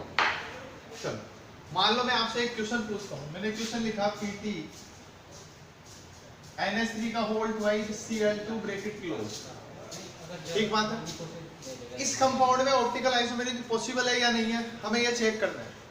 तो देखो सिंपल सा तरीका है, आगे मैं आपको वैलेंस बोर्ड थ्योरी पढ़ाऊंगा, हम वीबीटी पढ़ेंगे, सीएफटी पढ़ेंगे, उसके बेस पे हम ज्योमेट्री को डिसाइड करेंगे। पर ये चीज मैं आपको पहले बता चुका था, इसलिए मैंने यहाँ क्वेश्चन पुट अप किया। मैंने कहा पीटी NH3 का होल ट्वाइस Cl2, हमने कहा पीटी जो है D8 कॉन्फ़िगरेशन शो करता है, और D8 कॉन्फ़िगरेशन में चाहे स्ट्रॉन्ग लिगेंड हो चाहे वीक लिगेंड के साथ हो, 4D और 5D सीरीज का, 4D और 5D सीरीज का कोई भी मेटल D8 कॉन्फ़िगरेशन रखता है, और वो चाहे स्ट्रॉन्ग लिगेंड के साथ हो चाहे वीक लिगेंड के साथ हो, वो हमेशा DsP2 हाइब्रिडाइजेशन देता है। और DsP2 हाइब्रिडाइजेशन देता है तो वो स्क्वायर प्लेनर ज्योमेट्री रखेगा, वर्ग समतलीय आकृति।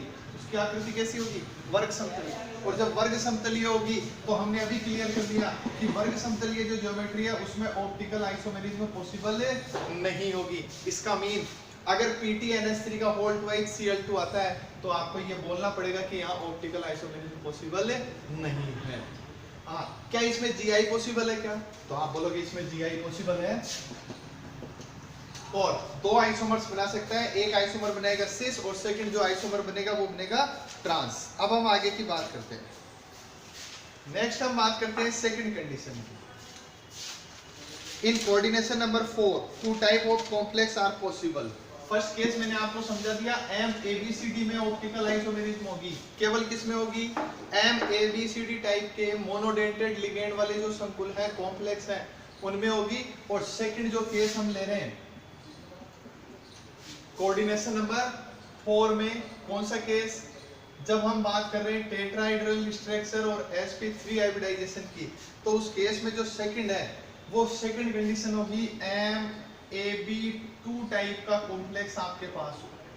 कैसा कॉम्प्लेक्स है, एम AB2 टाइप का कॉम्प्लेक्स हो, मतलब यहां लिगेंड कैसा आ गया, बाइडेंटेड द्विदंतुक लिगेंड आ गया, AB टाइप का है, मतलब एसिमेट्रिक असममित द्विदंतुक लिगेंड है, मतलब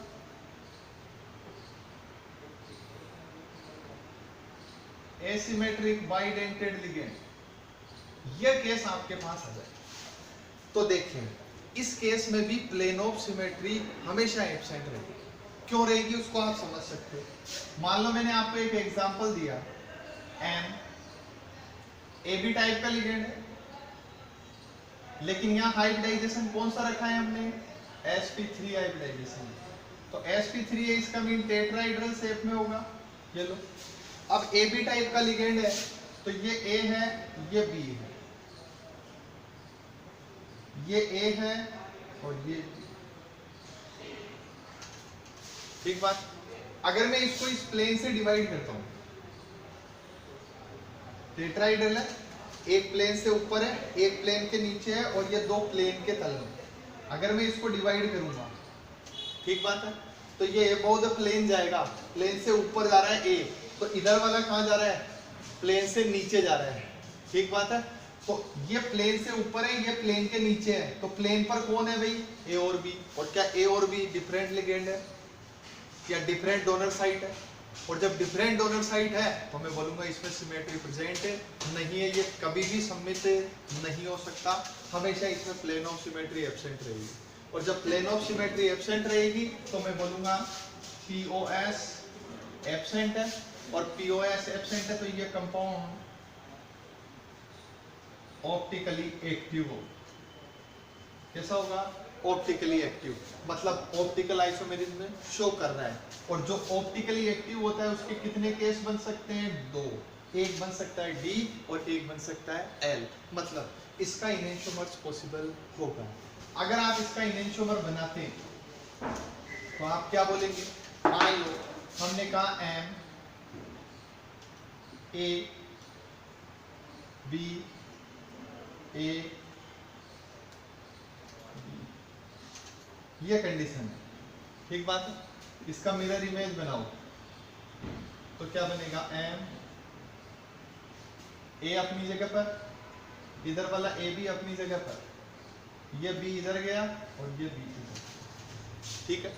तो इस केस में देखो ये और वो दोनों सेम हो गए।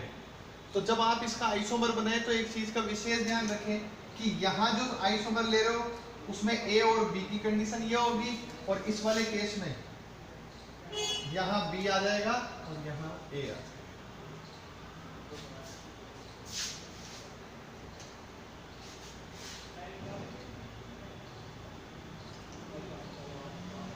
यहाँ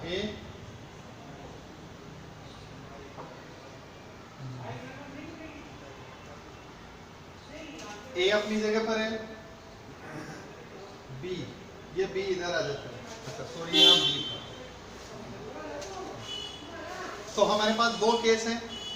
कोऑर्डिनेशन नंबर 4 में टेट्राहेड्रल कॉम्प्लेक्स है तो ऑप्टिकल आइसोमेरिज्म शो करेगा, स्क्वायर प्लेनर है तो कभी भी ऑप्टिकल आइसोमेरिज्म शो नहीं करेगा, चाहे मोनोडेंटेड लिगेंड हो चाहे बाइडेंटेड लिगेंड हो, ठीक बात है। अब बात हो टेट्राहेड्रल में। टेट्राहेड्रल में केवल दो केस में ऑप्टिकल आइसोमेरिज्म पॉसिबल हुई, एक कौन से में, एम एबीसीडी टाइप के कॉम्प्लेक्स में, और एक पॉसिबल हुई M A B whole twice type के कॉम्प्लेक्स में। इनमें ऑप्टिकल आइसोमेरिज्म पॉसिबल होगी, डी और एल समावेश भी पॉसिबल है। इसको मैं डी बोलूंगा तो ये क्या हो जाएगा, एल हो जाएगा। नेक्स्ट हम बात करते हैं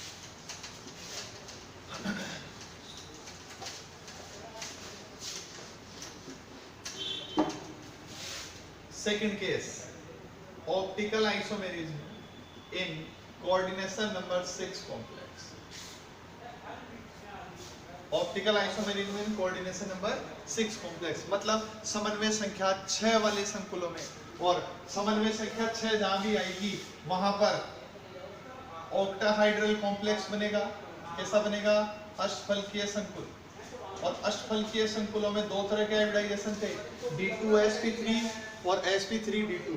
तो ऑक्टाहाइड्रल कॉम्प्लेक्स बन रहे हैं कोऑर्डिनेशन नंबर 6 में। तो यहाँ हमारे पास कौन कौन सी ऐसी कंडीशन है जहां ऑप्टिकल आइसोमेरिज्म पॉसिबल है या नहीं है।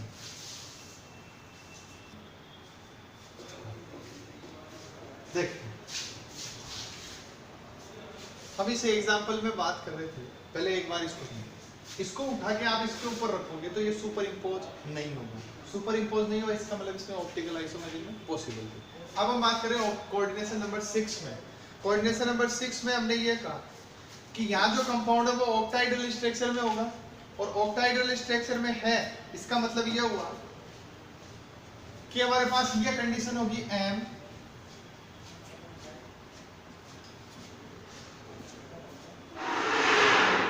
A 1 2 3 4 5 6 केस है। सपोज मैं इसमें एक कॉम्प्लेक्स लेता हूं M A6 ऑक्टाहेड्रल है, मोनोडेंटेड लिगेंड का केस ले रहा हूं MA6 लूंगा तो मैं इसको ऐसे लिखूंगा A ये लिख। अब देखिए आप इसका मिरर इमेज बनाए, इसका as it is mirror image बनाए M A सब जगह ये लगा दिया। अब देखिए क्या ये इसका मिरर इमेज है, तो हम बोलेंगे यस। क्या ये इस पे सुपर इंपोज होगा, हम बोलेंगे यस। और जब हमने बोला कि वो सुपर इंपोज हो रहा है, इसको उठाकर इसके ऊपर रखूंगा, इसको एज इट इज लेके जाऊं और इस पे रख दूं, इसका मीन ये हुआ कि ये इसके ऊपर सुपर इंपोज हो सकता है।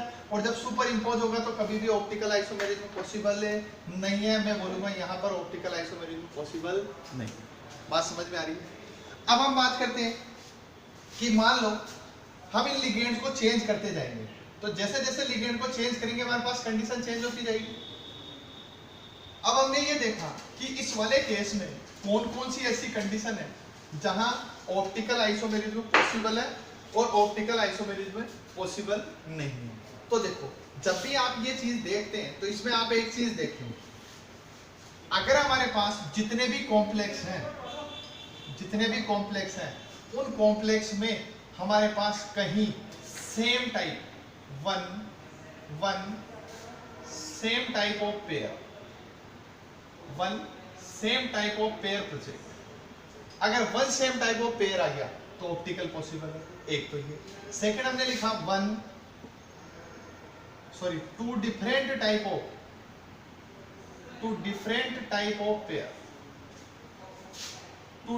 टाइप ऑफ पेयर अगर हमारे पास प्रेजेंट है, हमने कहा one same type of pair आ जाए, सेम टाइप का वन पेयर।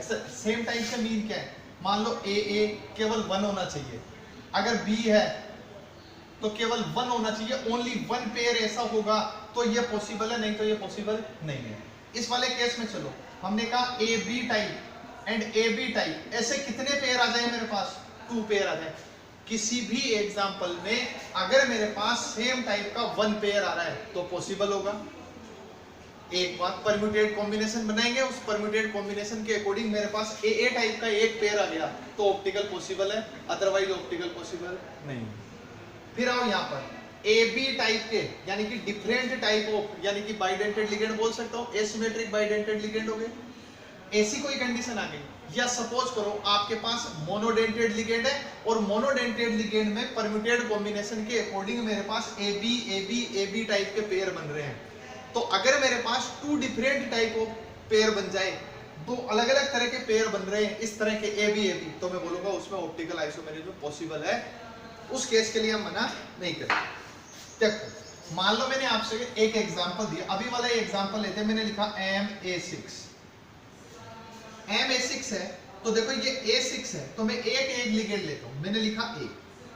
अब मेरे पास रिमेनिंग लिगेंड कितने हैं, 5, तो 5 लिगेंड होंगे तो मैं ऐसे लिख सकता हूं क्या, A, फिर मेरे पास A, फिर मेरे पास A, तो मेरे पास टोटल कितने पेयर है, सेम टोटल 6 लिगेंड थे, मैंने 3 पेयर बना लिया, A 3 पेयर बने।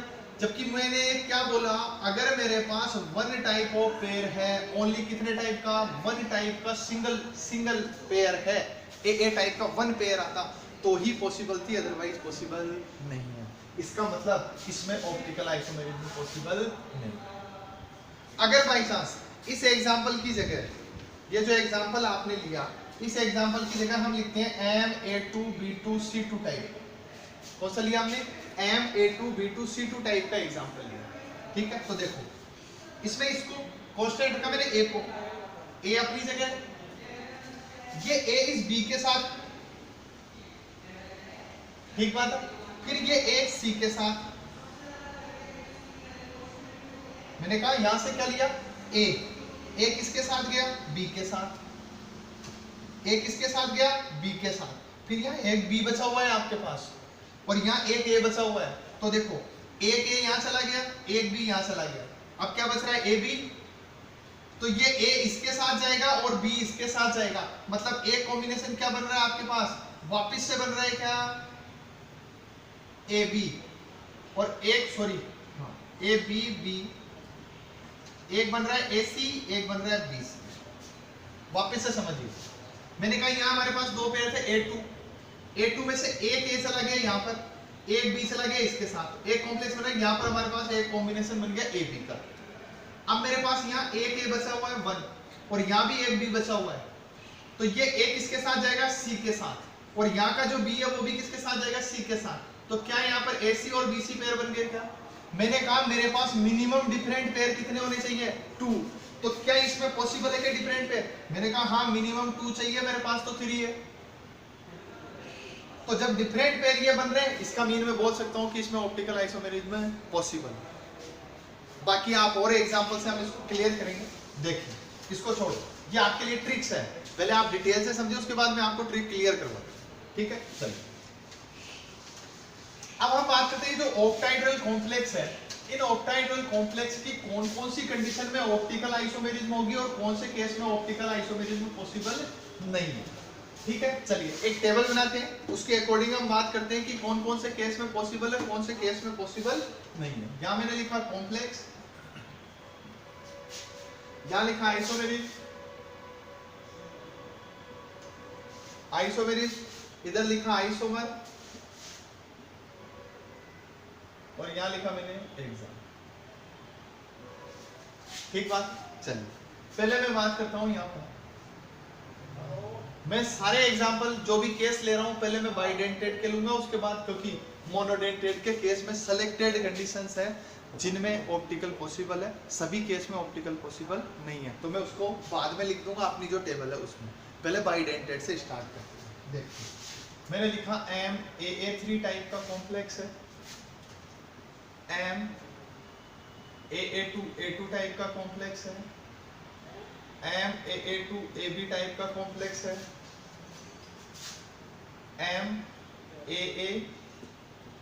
MAA2B2 टाइप का कॉम्प्लेक्स है, मैंने लिखा MABA2B2 टाइप का कॉम्प्लेक्स है। ये कंडीशन आपके पास है।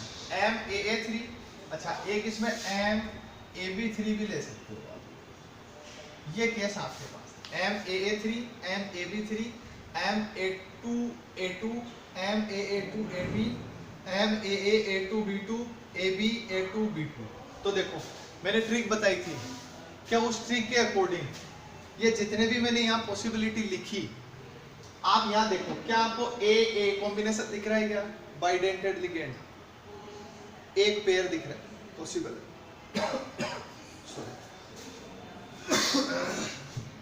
AB मिनिमम 1 पेयर आएगा ही आएगा, 2 पेयर हो सकते हैं अलग अलग डिफरेंट टाइप है तो पॉसिबल है। यहाँ 2 पेयर है पॉसिबल है, 2 पेयर पॉसिबल है, 1 पेयर पॉसिबल है, 1 पेयर पॉसिबल। तो जब हमारे पास ये कंडीशंस आ गई तो हम ये बोलेंगे ये जितने भी केस हैं इन सारे केस में ऑप्टिकल आइसोमेरिज्म पॉसिबल है। जब इनमें ऑप्टिकल आइसोमेरिज्म पॉसिबल है तो हम ये कहते हैं कि इस केस में टोटल नंबर ऑफ आइसोमर 2 बनेंगे, सिस और D एंड L, इसमें भी 2 बनेंगे, इस वाले केस में भी 2 बनेंगे। पर ये जो दो कंडीशन है ये आपके लिए बहुत इंपॉर्टेंट है। ये इंपॉर्टेंट इसलिए कि ठीक है बोर्ड एग्जाम में तो आपसे यहाँ से क्वेश्चन नहीं आता है, बट जो कंपटीशन एग्जाम है वहां से आप यहाँ से क्वेश्चन ले सकते हैं, नीट आएगी। तो यहाँ जो केस है इन केस में हम ये कहते हैं कि यहाँ जो आइसोमर बनेंगे, यहाँ 6 आइसोमर बनेंगे, यहाँ भी 6 आइसोमर बनेंगे। टोटल नंबर ऑफ आइसोमर कितने बनेंगे, 6। कैसे बनेंगे वो हम आगे आइसोमर बनाकर चेक करेंगे। पर इन दोनों केस में टोटल नंबर ऑफ आइसोमर कितने हो रहे हैं, 6 हो रहे हैं। फिर इसी के साथ में मैं आपको एक और कंडीशन दे देता हूँ जो आप पहले पढ़ चुके हैं, MA2B2C2, ये मोनोडेंटेड की कंडीशन है। किसकी है, मोनोडेंटेड लिगेंड प्रेजेंट हो उस केस में। एक इसमें मैंने लिखा MABCDEL, इस टाइप। ये दोनों केस आपके पास पहले आ चुके थे। इनमें ज्योमेट्रिकल आइसोमेरिज्म भी पॉसिबल है और इनमें ऑप्टिकल भी पॉसिबल है। इसमें ज्योमेट्रिकल आइसोमेरिज्म आपने वहां कहा था कि इसमें टोटल 5 ज्योमेट्रिकल आइसोमेरिज्म बनते हैं, तो यहाँ टोटल ऑप्टिकल आइसोमेरिज्म कितने बनेंगे, 10। इसमें आपने वहां GI बनाए थे 15, यहाँ ऑप्टिकल आइसोमर भी कितने बनेंगे, यहाँ पर टोटल 15 पॉसिबिलिटी आपके पास होगी। हाँ भाई, तो टोटल यहाँ 10 और यहाँ 15 आइसोमर है। देखिए हम बात करते हैं MAA3 टाइप का। देखो इससे पहले हम एक बात करते हैं, एक नोट यूज में लेते हैं। नोट के अकॉर्डिंग हम ये बोलते हैं if 3 bidentate ligand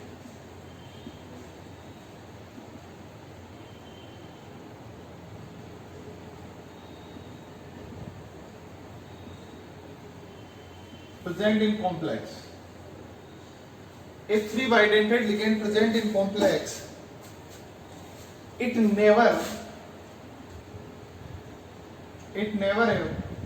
has plane of symmetry.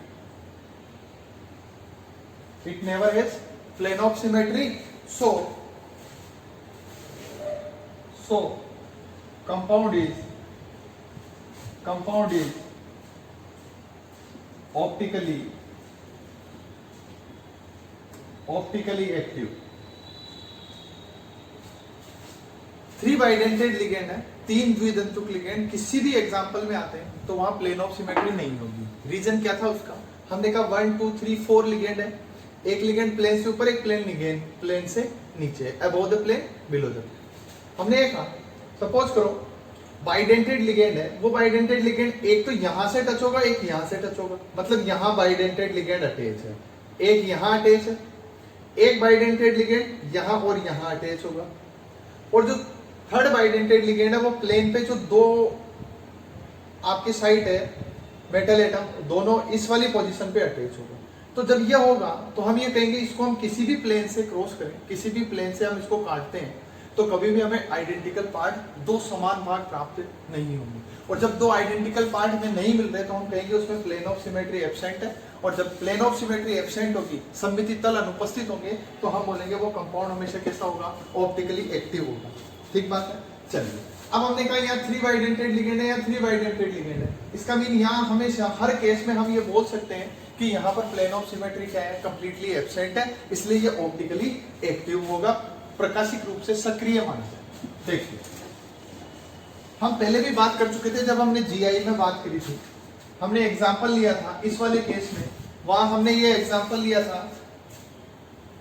यहां हम बात करते हैं, सपोज करो मैंने लिखा Ni, यहां लिखा GLY का होल थ्राइस ब्रैकेट क्लोज, ठीक है, और यहां लिखा मैंने कोई चार्ज नहीं लगाया क्योंकि इसके ऊपर मैं +3 चार्ज कंसीडर करता हूं, यहाँ टोटल -3 चार्ज। जब इस कंपाउंड की बात करें तो हमने कहा ये Ni 1 2 3 4 5 6 ये कंडीशन है। हमने कहा यहाँ ऑक्सीजन अटैच था, CH2, यहाँ NH2 अटैच। ठीक बात है, ये हमारे पास कंडीशन थी। इस कंडीशन के बेस पे हम ये बोल सकते हैं कि इस कंपाउंड में जो है एक लिगेंड की कंडीशन हमारे पास ये है। तो जब हम सेकंड लिगेंड की बात करें तो हम सेकंड लिगेंड में क्या बोल सकते हैं? सपोज करो यहाँ पर हमारे पास क्या है? NH2, यहाँ क्या है? COO CH2। इस वाले केस में यहाँ हमारे पास COO CH2 NH2, ये कंडीशन है। क्योंकि जब आपने जीआई की बात करी थी तो आपने वहां कहा था इस कंपाउंड में total number of geometrical isomer कितने बनते हैं? जीआई कितने बनेंगे? 2, और 2 जीआई बनेंगे, एक सिस था और एक ट्रांस था।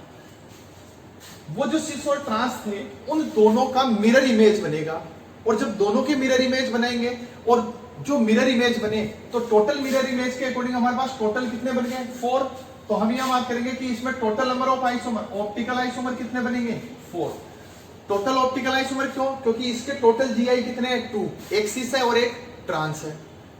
अब एक सिस और एक ट्रांस है तो एक तो बनेगा सिस का मिरर इमेज और एक बनेगा ट्रांस का मिरर इमेज, तो टोटल अपने पास ऑप्टिकली एक्टिव कंपाउंड कितने हो गए? 4। तो हम यहाँ कहेंगे इसमें ऑप्टिकल आइसोमर, इस एग्जांपल में नंबर ऑफ ऑप्टिकल आइसोमर कितने होंगे? 4। और ज्योमेट्रिकल आइसोमर की बात करेंगे तो वो कितने होंगे? 2। एक तो बनेगा सिस और दूसरा कौन सा बन रहा है? ट्रांस। अब इस केस में सिस का मिरर इमेज, मतलब सिस हमारे पास क्या बनेगा? D और L, ऐसे ही ट्रांस हमारे पास क्या बनेगा? D और L। तो टोटल नंबर ऑफ आइसोमर कितने बनेंगे? 4। 2D एंड 2L आइसोमर आपको यहां पर मिलेंगे। तो देखिए ये कंपाउंड है, सपोज करो मान लो ये D था, हम ये मान लें सिस ट्रांस के अकॉर्डिंग हमने किसी भी एक फॉर्म को लिया। अब इसकी अगर हम मिरर इमेज देखें तो क्या इसकी मिरर इमेज पॉसिबल है? हम कहेंगे पॉसिबल है। ये प्लेन है तो हम ये कहेंगे इस प्लेन के इधर की तरफ हमारे पास बाइडेंटेड लिगेंड के ग्रुप, 2 ग्रुप उधर जा रहे हैं, लेकिन जब हम मिरर में जाएंगे तो बाइडेंटेड लिगेंड के दो ग्रुप हमारे पास इधर की तरफ आ जाएंगे, और जैसे ही इधर आएंगे तो हम बोलेंगे इसमें ऑप्टिकल आइसोमेरिज्म पॉसिबल है। अगर हम इसकी बात करें तो क्या मैं इसको इस तरह रिप्रेजेंट कर सकता हूं? देखिए, जब ये मिरर लगाया तो ये ग्रुप उधर चले गए, तो यहां क्या हो गया? NH2 COO CH। इस वाले केस में चलो, यहां क्या हो गया? NH2 COO CH। इस केस में यहां हो गया COO CH2 NH। और हमने कहा जब भी हमारे पास बाइडेंटेड लिगेंड 3 है तो सपोज करो मैं इसको इस लाइन से काटता हूं, हमने इस प्लेन से इसको काटा, तो क्या हमें 2 आइडेंटिकल पार्ट मिल रहे हैं क्या दोनों तरफ? नहीं मिल रहे, क्योंकि इधर हमारे पास CH2 और COO, इधर हमारे पास CH2 NH2, इधर क्या है? इधर केवल हमारे पास एक पार्ट है, एक COO और एक NH2। इसका मीन ये ऑप्टिकली इनएक्टिव कंपाउंड होगा। अच्छा, इसको उठाकर इसके ऊपर रखते हैं, इसको उठा के इसके ऊपर रखो तो क्या सुपर इंपोज होगा? हम कहेंगे नहीं होगा। और जब सुपर इंपोज नहीं होगा तो हम कहेंगे ये एक दूसरे के क्या है? इनएंशियोमर्स होंगे, प्रतिबिंब रूप समावयवी। अच्छा, इनएंशियोमर्स जो है उनको क्या बोलते हैं हिंदी में अगर बात करें तो उसको बोलते हैं प्रतिबिंब रूप समावयवी, इनएंशियोमर्स। ठीक है, क्लियर बात है? तो चलिए अब हम बात करते हैं नेक्स्ट पर में। हम बात करें MAA3 की, तो सेम ऐसा ही कंडीशन होगी, बट वहां पर यहाँ क्या होगा? यहाँ ग्लाइसिनेटोल लिया था, वहां एथिलीन डाइएमीन ले लेंगे, और जब एथिलीन डाइएमीन लेंगे तो हमारे पास केस क्या हो जाएगा?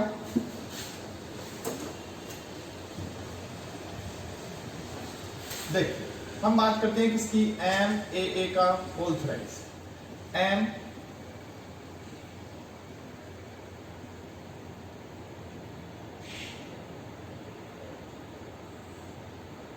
EN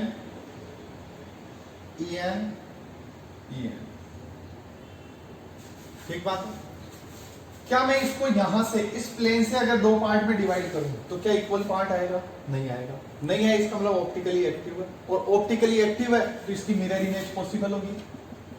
मिरर इमेज बनाई, ये इसकी मिरर इमेज हमने ली, यहां क्या आ गया? EN, यहां क्या हो गया? EN, यहां क्या हो गया? ठीक बात है। अब इस मिरर इमेज में भी देखो, अगर हम यहां से डिवाइड करेंगे तो 2 पार्ट्स में डिवाइड नहीं होगा। इस प्लेन से अगर हमने इसको काटा, यहां से डिवाइड किया तो हमें 2 इक्वल पार्ट नहीं मिल रहे। इसका मतलब ये ऑप्टिकली एक्टिव कंपाउंड। अगर बाई चांस ये D है तो इसको क्या नाम दूंगा? L, और ये L है तो इसको क्या नाम दूंगा? D। डेक्सोरोटेटरी, लिवोरोटेटरी। ये PPL को, प्लेन पोलराइज्ड लाइट, समतल ध्रुवित प्रकाश को राइट डायरेक्शन में रोटेट करेगा, और ये उसी लाइट को किस में रोटेट करेगा? लेफ्ट डायरेक्शन में रोटेट करेगा। तो इन दोनों कंपाउंड्स में हमने देखा कि इनमें ऑप्टिकल आइसोमेरिज्म क्या है? पॉसिबल। अब हम बात करते हैं थर्ड वाले केस।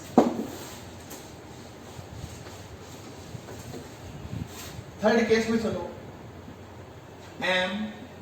MAA2A2। देखिए, इस वाले केस में आपने जब ज्योमेट्रिकल आइसोमेरिज्म की बात करी थी तो आपने दो तरह के GI बनाए थे। इसके ज्योमेट्रिकल आइसोमेरिज्म बनाए थे आपने, एक आपने सिस बोला और एक को आपने ट्रांस बोला था। ठीक बात है। बट यहां हम ऑप्टिकल आइसोमेरिज्म की बात कर रहे हैं, और ऑप्टिकल आइसोमेरिज्म की सबसे मेन कंडीशन थी कि जब आप मिरर इमेज बनाए तो वो मिरर इमेज सुपर इंपोज नहीं होनी चाहिए। तो देखो, इस वाले केस में हम बात करें, अगर हम इसके GI बनाते हैं तो हमने कहा एक सिस बनेगा और एक ट्रांस बनेगा, और इसके सिस ट्रांस आप पहले बना चुके हैं। चलो हम बात कर लेते हैं एक बार। मैंने कहा M,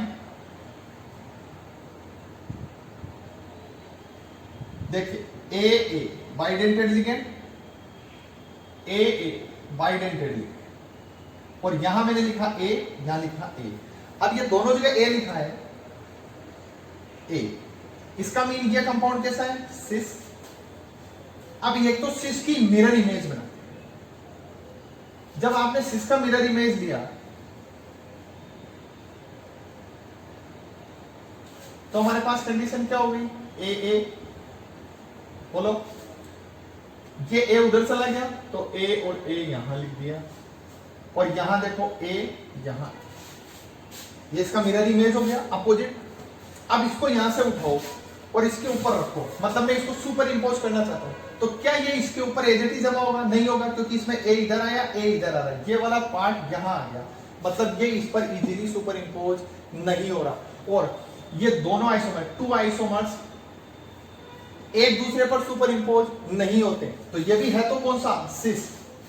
लेकिन क्योंकि सिस ट्रांस हम वहां बात कर रहे थे जीआई में, तो ये सिस बना और ये सिस का मिरर इमेज बना, तो सिस का मिरर इमेज बना और वो मिरर इमेज सुपर इंपोज नहीं हो पा रहा। जब सुपर इंपोज नहीं होगा तो ये जो सिस आइसोमर है इसको मैं ऑप्टिकल आइसोमेरिज्म में क्या नाम दूंगा? डी, और इसको क्या बोलूंगा? सिस का एल आइसोमर। ठीक बात है। फिर चलिए, हमने इसका दूसरा आइसोमर वहां लिया था ट्रांस, कौन सा लिया था? Trans isomer. देखिए अब मैं बात करता हूं ट्रांस कंडीशन की। इस वाले कॉम्प्लेक्स में ट्रांस, तो जब आप ट्रांस लोगे तो आप क्या, आपने ऐसे बनाया, क्या इसका मिरर इमेज लेंगे? देखिए तो ट्रांस में यहां क्या लिखा हमने? ए, यहां क्या लिया था? ए, और यहां लिया बाइडेंटेड लिगेंड, यहां भी क्या लिया? Bidentate ligand. जब आप इसका मिरर इमेज देखेंगे, सपोज करो, तो मिरर इमेज देखोगे तो क्या ये जो दिखाई दे रहा है, ये वाली कंडीशन इधर आ जाएगी क्या? और ये वाली कंडीशन उधर चली जाएगी और ए अपनी जगह आ जाएगा। इसका मीन ये हुआ कि यहां ए, यहां ए, यहां ए, और यहां भी क्या आ गया? ए। बोलो है या नहीं? तो जब ऐसा केस आया तो क्या मैं इसको उठाकर इस पे रखूंगा तो सुपर इंपोज होगा? हम कहेंगे yes, this isomer are the superimposable. ठीक है। अब जब ये इस पे सुपर इंपोज हो रहा है तो हम कहेंगे यहां पर कभी भी ऑप्टिकल आइसोमेरिज्म पॉसिबल नहीं होगी, क्योंकि ऑप्टिकल आइसोमेरिज्म की कंडीशन क्या थी? मिरर इमेज होना चाहिए और मिरर इमेज सुपर इंपोज नहीं होनी चाहिए। तो यहां मिरर इमेज सुपर इंपोज हो रही है क्योंकि एज इट इज सेम मिल रहा है, इसलिए हम बोलेंगे इसमें, इस वाले केस में, मतलब ट्रांस कंडीशन में, ट्रांस कंडीशन में कभी भी ऑप्टिकल आइसोमर पॉसिबल नहीं। तो देखिए अब यहां से आपको क्वेश्चन मिलता है ऑप्टिकल आइसोमेरिज्म से, अब तक आईआईटी के एग्जाम में 2 बार क्वेश्चन आया है।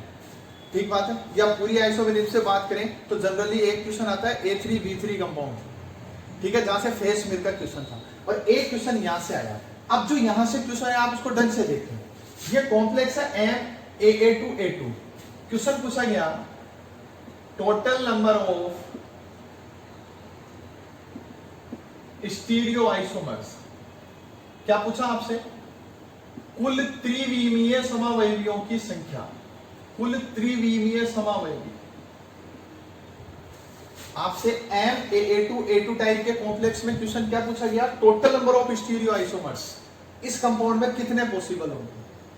तो जब स्टीरियो आइसोमर्स पूछे तो आंसर में हमने क्या किया कि स्टीरियो आइसोमर्स में एक तो आते हैं ज्योमेट्रिकल और एक आते हैं ऑप्टिकल। तो इस केस में ज्योमेट्रिकल आइसोमर कितने पॉसिबल थे? हमने कहा 2, सिस एंड ट्रांस। तो ये देखो 2 तो हो गए सिस ट्रांस जीआई। तो ऑप्टिकल आइसोमर कितने पॉसिबल थे? तो हमने कहा सिस का तो मिरर इमेज बन रहा है, ये डी है तो यहां एल आ रहा है क्योंकि ये सुपर इंपोज नहीं हो रहा, लेकिन ट्रांस ऑप्टिकल आइसोमेरिज्म में नहीं दे रहा, मतलब ऑप्टिकल आइसोमर केवल और केवल किसका बनेगा? सिस का। इसलिए ऑप्टिकल आइसोमर का नंबर कितना हुआ? 1। तो total number of stereo isomer यहां कितने पॉसिबल है? 3। बात समझ में आ गई क्या सबके? Total number of stereo isomer कितने पॉसिबल है? 3। कोई पूछता है 3 है तो 2 तो जीआई है, और एक को आप क्या मानोगे? ऑप्टिकल। एक को आपको क्या मानना है? ऑप्टिकल। और 2 को क्या मानना था जो रिमेनिंग थे?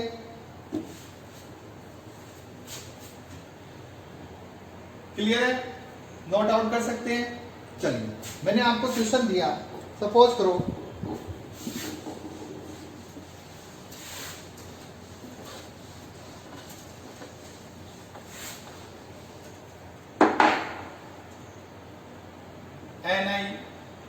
NiEn का होल ट्वाइस Cl2 +1, ये कॉम्प्लेक्स है। आपको पूछा गया total number of stereo isomers इन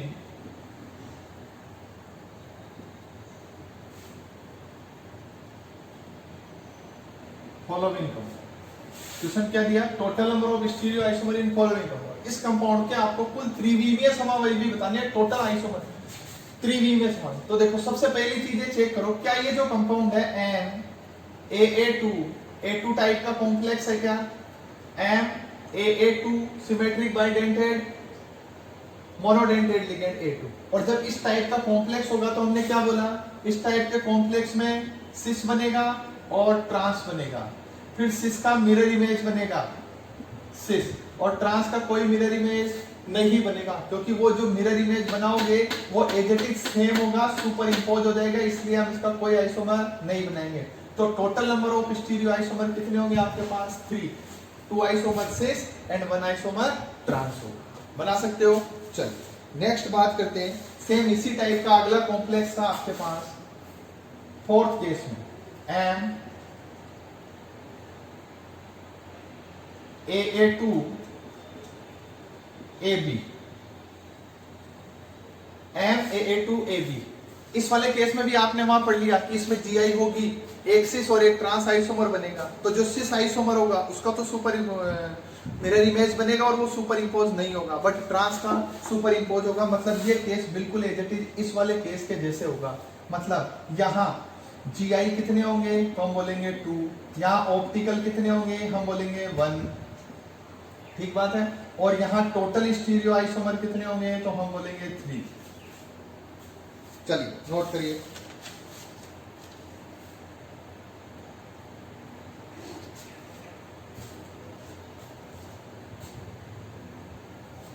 चलो इसके बाद नेक्स्ट हम केस लेते हैं। इसमें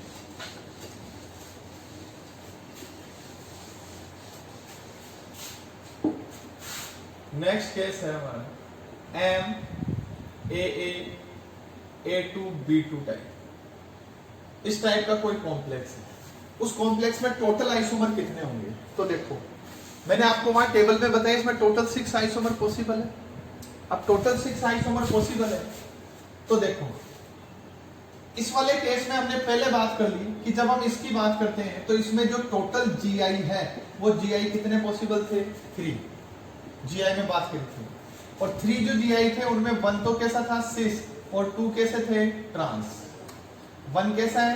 सिस आइसोमर, और 2 आइसोमर कैसे थे? ट्रांस आइसोमर थे। तो जो सिस और ट्रांस बन रहे थे अब आपको उनका मिरर इमेज बना के देखना है। जो मिरर इमेज बने वो मिरर इमेज सुपर इंपोज नहीं होना चाहिए। समझ में आ गई बात? तब तो आपके पास ऑप्टिकल की पॉसिबिलिटी है, नहीं तो प्रकाशीय समावयवियों की कोई संभावना नहीं है। देखिए हमने बात करी, सपोज करो हम इसके सिस ट्रांस की बात कर रहे थे वहां पर, तो हमने सिस और ट्रांस के केस में ये कहा, ये बाइडेंटेड लिगेंड लिया मैंने,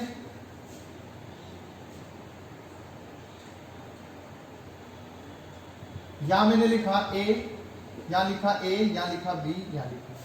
तो A और B दोनों के रेस्पेक्ट में सिस है, A और B दोनों के रेस्पेक्ट में कैसा हो गया? सिस। अब इस सिस का मिरर इमेज लो,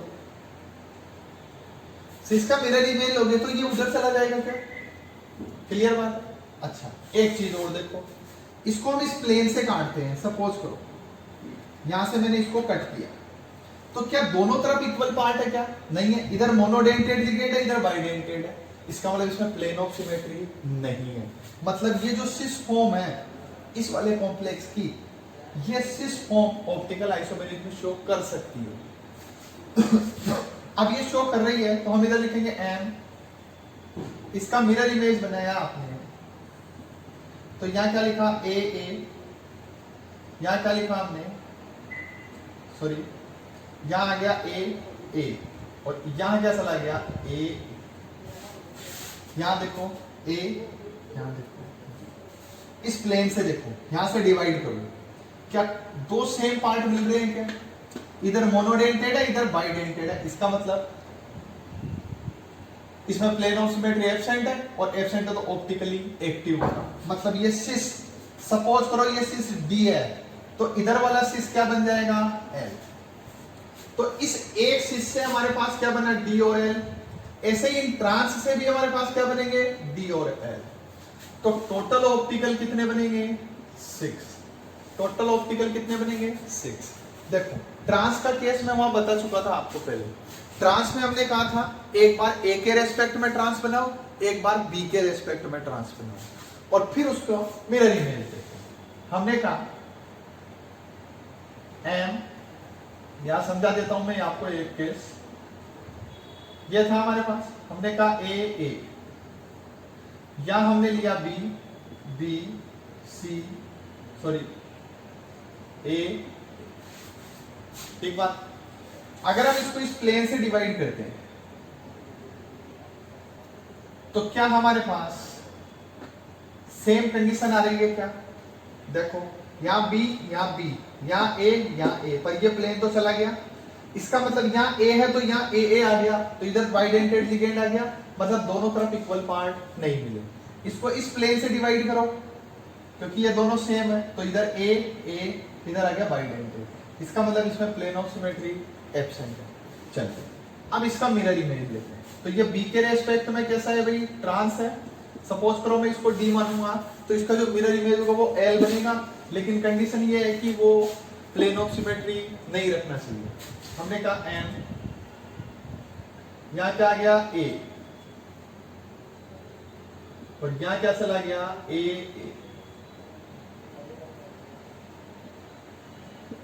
बी,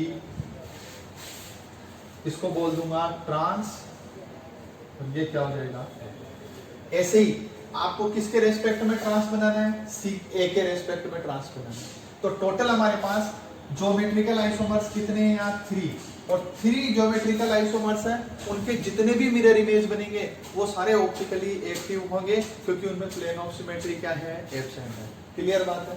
चलिए ऐसे ही आपके पास एक और केस था लास्ट जो आपने पढ़ा था, उसमें आपने ये कहा था कि उसमें टोटल 15 टाइप के ज्योमेट्रिकल आइसोमर्स बनते हैं, और जो 15 टाइप के ज्योमेट्रिकल आइसोमर्स बन रहे थे वो 15 टाइप जो है वो मैंने आपको जीआई में एक्सप्लेन कर दिए थे। उस जीआई के जितने भी थे उनके बेस पे हम उसके डबल आइसोमर मानेंगे, और टोटल उस केस में हमारे पास कितने 13 पॉसिबिलिटी होगी, 13 ऑप्टिकल आइसोमर्स की पॉसिबिलिटी आपको वहां मिल सकती है। ठीक बात है? कर सकते हैं।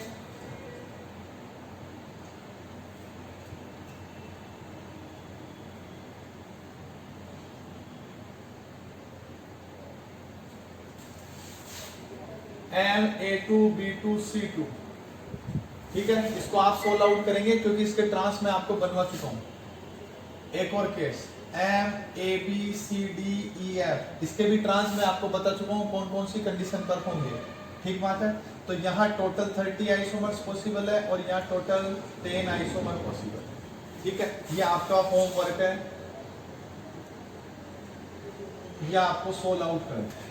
ठीक है, बना के देखना। वैसे नेसेसरी नहीं है, किसी भी कंपटीशन एग्जाम में आपसे नहीं बनवाई जाएंगे, फिर भी आपको कंडीशंस पता होनी चाहिए। वो मैंने आपको जीआई में समझा दी है सारी कंडीशन, किस तरह से जीआई ज्योमेट्रिकल आइसोमर्स बनेंगे, उसका मिरर इमेज बनाकर आप उसका क्या कर सकते हो? ऑप्टिकल आइसोमर चेक कर सकते हो। ठीक है, थैंक यू।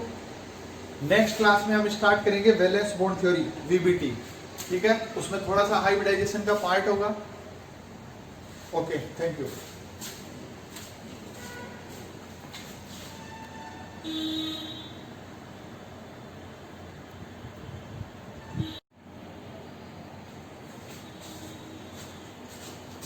हाँ भाई, देखिए कुछ क्वेश्चन सोल्व करवा देता हूं मैं। नेक्स्ट क्लास में तो वीबीटी पढ़ेंगे, पर आप कुछ क्वेश्चंस हैं। देख, question number 1, which of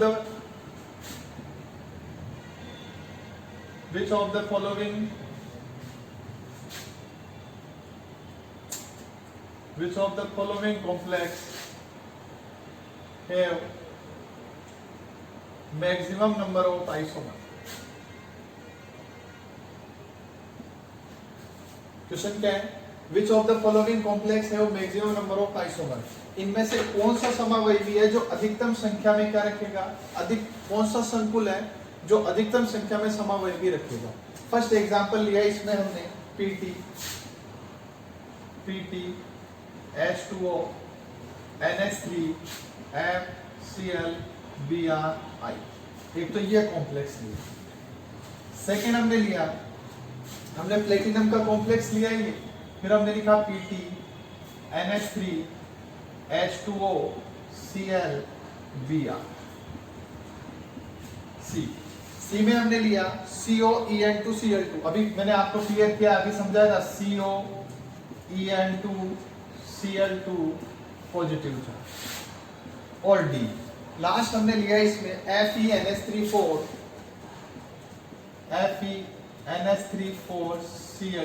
bracket close plus. ये टोटल 4 कॉम्प्लेक्स लिखे हैं, इसमें आपको मुझे टोटल नंबर ऑफ आइसोमर्स बताने हैं। तो देखिए, मैं यहाँ स्टीरियो आइसोमेरिज्म की बात कर रहा हूँ। ये टोटल जो stereo isomers, maximum stereo isomers किसमें पॉसिबल है, maximum number of stereo isomers, ठीक बात है। तो देखिए, MABCDEF टाइप का कॉम्प्लेक्स है ये वाला, टोटल नंबर ऑफ आइसोमर्स कितने पॉसिबल हो सकते हैं, 30, 15, 15 तो GI थे और उन GI के मिरर इमेज, तो टोटल कितने पॉसिबिलिटी है हमारे पास, 30 की पॉसिबिलिटी है। फिर आओ इसमें PTNH3H2Cl Br, ये कॉम्प्लेक्स हो गया आपका MABCD टाइप का, ठीक बात है। MABCD टाइप में आपके पास 2 केस हो गए, मतलब ये कोऑर्डिनेशन नंबर 4 का कॉम्प्लेक्स हो गया, और कोऑर्डिनेशन नंबर 4 में भी यहाँ प्लेटिनम आ गया, और प्लेटिनम आ गया तो प्लेटिनम से DsP2 में जाएगा भाई, तो इसका मतलब कोऑर्डिनेशन नंबर 4 में ये कैसा कॉम्प्लेक्स हो गया, DsP2। इसका मतलब ये DsP2 है, क्योंकि जब DsP2 में जाओगे तो हम ये कहेंगे कि इसमें केवल ज्योमेट्रिकल आइसोमेरिज्म पॉसिबल है, optical possible, geometrical isomerism possible है, ऑप्टिकल आइसोमेरिज्म DsP2 हाइब्रिडाइजेशन में, मतलब स्क्वायर प्लेनर कॉम्प्लेक्स में। कौन से में, स्क्वायर प्लेनर कॉम्प्लेक्स में GI पॉसिबल है, ऑप्टिकल आइसोमेरिज्म पॉसिबल नहीं है। कौन से केस की बात कर रहा हूं, इसकी। तो जब इसमें GI पॉसिबल है और कॉम्प्लेक्स कैसा है, ABCD टाइप का, तो देखो ABCD टाइप में हमने कहा था A को कांस्टेंट रखते हुए B C D के रेस्पेक्ट में देख लो, तो टोटल नंबर ऑफ आइसोमर कितने पॉसिबल थे, 3। फिर चलो COEN2Cl2 प्लस, अभी समझाया था आपको, जब इस तरह का कोई भी कॉम्प्लेक्स आएगा तो सिस एंड ट्रांस बनेंगे, और वो जो सिस और ट्रांस बनेंगे उनका मिरर इमेज बनेगा, तो सिस और ट्रांस का मिरर इमेज बनेगा। इसका मीन ये हुआ कि इसमें 2 आइसोमर तो हो गए GI, एक आइसोमर बन गया आपके पास ऑप्टिकल, तो टोटल नंबर ऑफ आइसोमर कितने बन रहे हैं, इसमें भी 3 बन रहे हैं। अब आओ इसमें FeNH3 4Cl2, तो FeNH3 MA4B2 टाइप का कॉम्प्लेक्स है भाई, कोऑर्डिनेशन नंबर 6 और मोनोडेंटेड लिगेंड, तो कोऑर्डिनेशन नंबर 6 मोनोडेंटेड लिगेंड का केस आ गया। इसका मतलब इसमें केवल क्या पॉसिबल है, GI पॉसिबल है, ऑप्टिकल आइसोमेरिज्म यहाँ पॉसिबल नहीं होगी, ठीक बात है। जब यहाँ ऑप्टिकल पॉसिबल नहीं है तो यहाँ टोटल नंबर ऑफ आइसोमर कितने लिखूंगा, 2, तो मैक्सिमम आइसोमर किसमें पॉसिबल हुए, फर्स्ट में। बोलो कर सकते हैं। चलिए एक और क्वेश्चन देता हूं, अब ओवरऑल की बात करते हैं।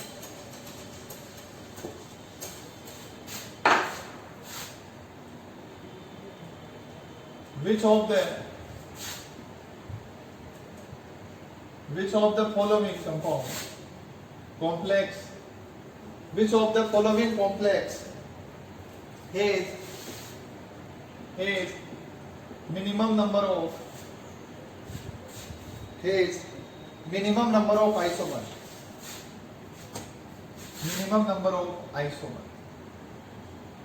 अब आपको कौन सा देखना है, मिनिमम नंबर ऑफ आइसोमर देखना है, ठीक है। इन कंपाउंड्स में किसमें मिनिमम नंबर ऑफ आइसोमर्स होंगे, कॉम्प्लेक्स के। एग्जांपल देखिए इसमें, फर्स्ट एग्जांपल मैंने आपको दिया COEN2Cl2 bracket close, COEN2Cl2 bracket close, और इस पे कौन सा चार्ज लगाएगा, प्लस है। फिर मैंने लिखा B, इसमें मैंने लिखा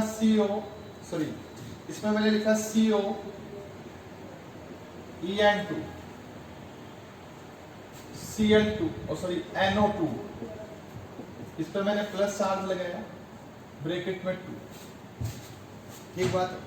वहां मैंने Cl2 लिया था, यहां मैंने NO2 लिया है। फिर देखिए एग्जांपल नंबर 3 लेते हैं, इसमें हमने लिखा CO ऑक्जेलेटो का होल थ्राइस -3, और लास्ट एग्जांपल में लेता हूं इसमें PT NH3H2O Cl Br। ये मैंने एग्जांपल।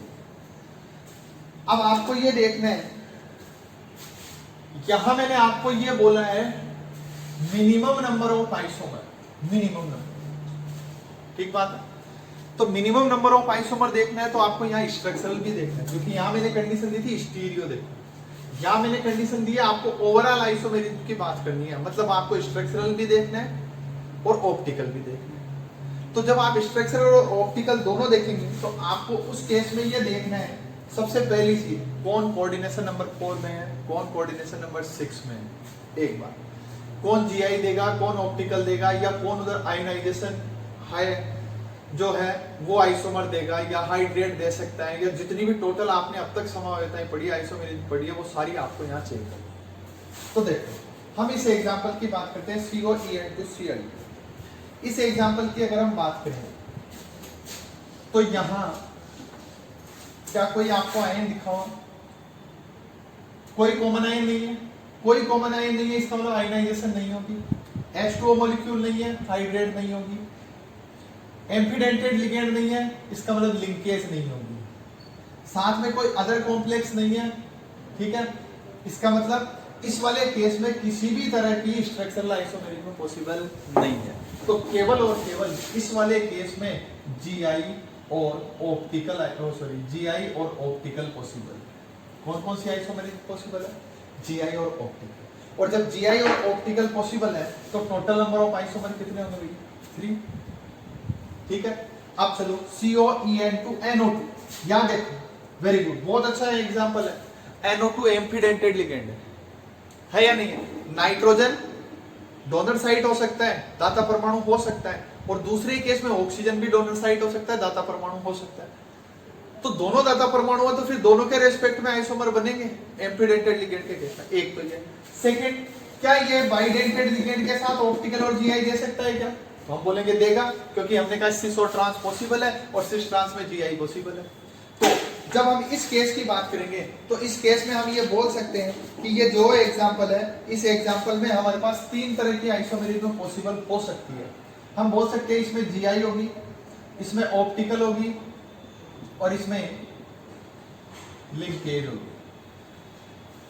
जीआई पॉसिबल है, ऑप्टिकल पॉसिबल है और लिंकेज पॉसिबल है। तो देखो जीआई और ऑप्टिकल के बेस पे तो आप बोलोगे 3 आइसोमर पॉसिबल होंगे, क्योंकि कॉम्प्लेक्स ऐसा है MAA2A2 टाइप का, तो 3 होंगे। अब आओ लिंकेज में। लिंकेज में हम बोलेंगे एक बार नाइट्रोजन के रेस्पेक्ट में और एक बार ऑक्सीजन के रेस्पेक्ट में, ठीक बात है। तो नाइट्रोजन के रेस्पेक्ट में 2 टाइप के आइसोमर बन सकते हैं और ऑक्सीजन के रेस्पेक्ट में 2 टाइप के बन सकते हैं। फिर उनके जीआई बनाने नाइट्रोजन और ऑक्सीजन के रेस्पेक्ट में लेते हैं। तो यहाँ लिंकेज को अगर मैं बेस मानूं तो मेरे पास टोटल कितने आइसोमर पॉसिबल होंगे? 9 आइसोमर पॉसिबल होंगे। किसके रेस्पेक्ट में देखना है? नाइट्रोजन के। एक बार आप नाइट्रोजन, एक बन गया NO2, एक बन गया ONO। अब आप इनके सिस और ट्रांस बनाओगे, तो जब इनके सिस और ट्रांस बनाओगे तो एक बार नाइट्रोजन को लेकर ट्रांस बनाओगे, सिस बनाओगे, एक बार ऑक्सीजन लेकर सिस ट्रांस बनाओगे, तो टोटल कितने पॉसिबल होंगे? यहाँ 9 आइसोमर पॉसिबल होंगे। अब आओ COOH का होल थ्राइस। क्या ये AA टाइप का लिगेंड है?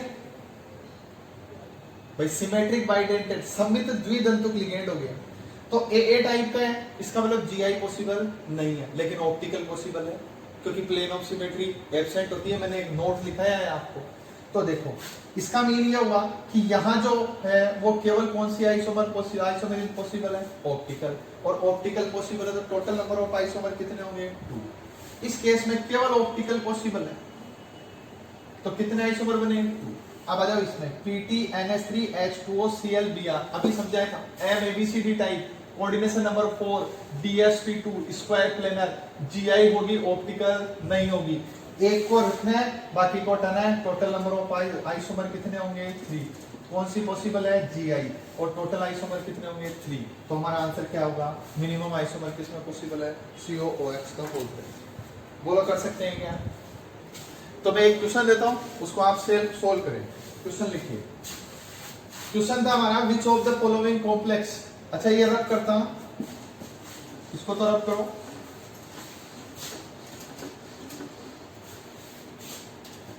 देखिए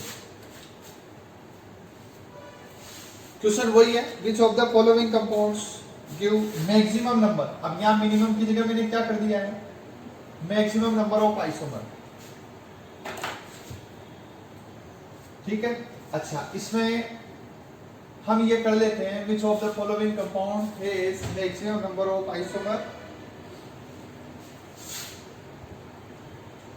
NiC2O4 EN ब्रैकेट क्लोज, यहां लगा हुआ है -2। कंपाउंड बी आपको मिला NiEN NS3 ब्रैकेट क्लोज, और NS3 का यहां मैंने 4 लगाया और इस पे +4 चार्ज। सी मैंने आपको दिया Cr SCN होता है थायोसाइनेट का whole twice NH3 4 bracket close. जब NH3 4 है तो -2 इस पे होता है, यहाँ +1 लगा। चलिए डी में मैंने आपको दिया CO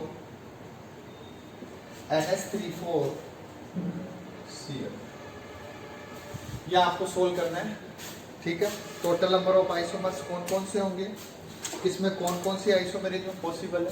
तो देखिए, जहां बाइडेंटेड लिगेंड है वहां ऑप्टिकल और ज्योमेट्रिकल की बात करेंगे। ठीक बात है। जहां हमारे पास एम्फीडेंटेड आ गया वहां आप लिंकेज की बात करेंगे, और बाकी और सब में आपको ऑप्टिकल और जीआई, केवल यही आइसोमेरिज्म देखनी है, ऑप्टिकल देखनी है, जीआई देखनी है। ठीक है, सोल्व आउट कर। Thank you.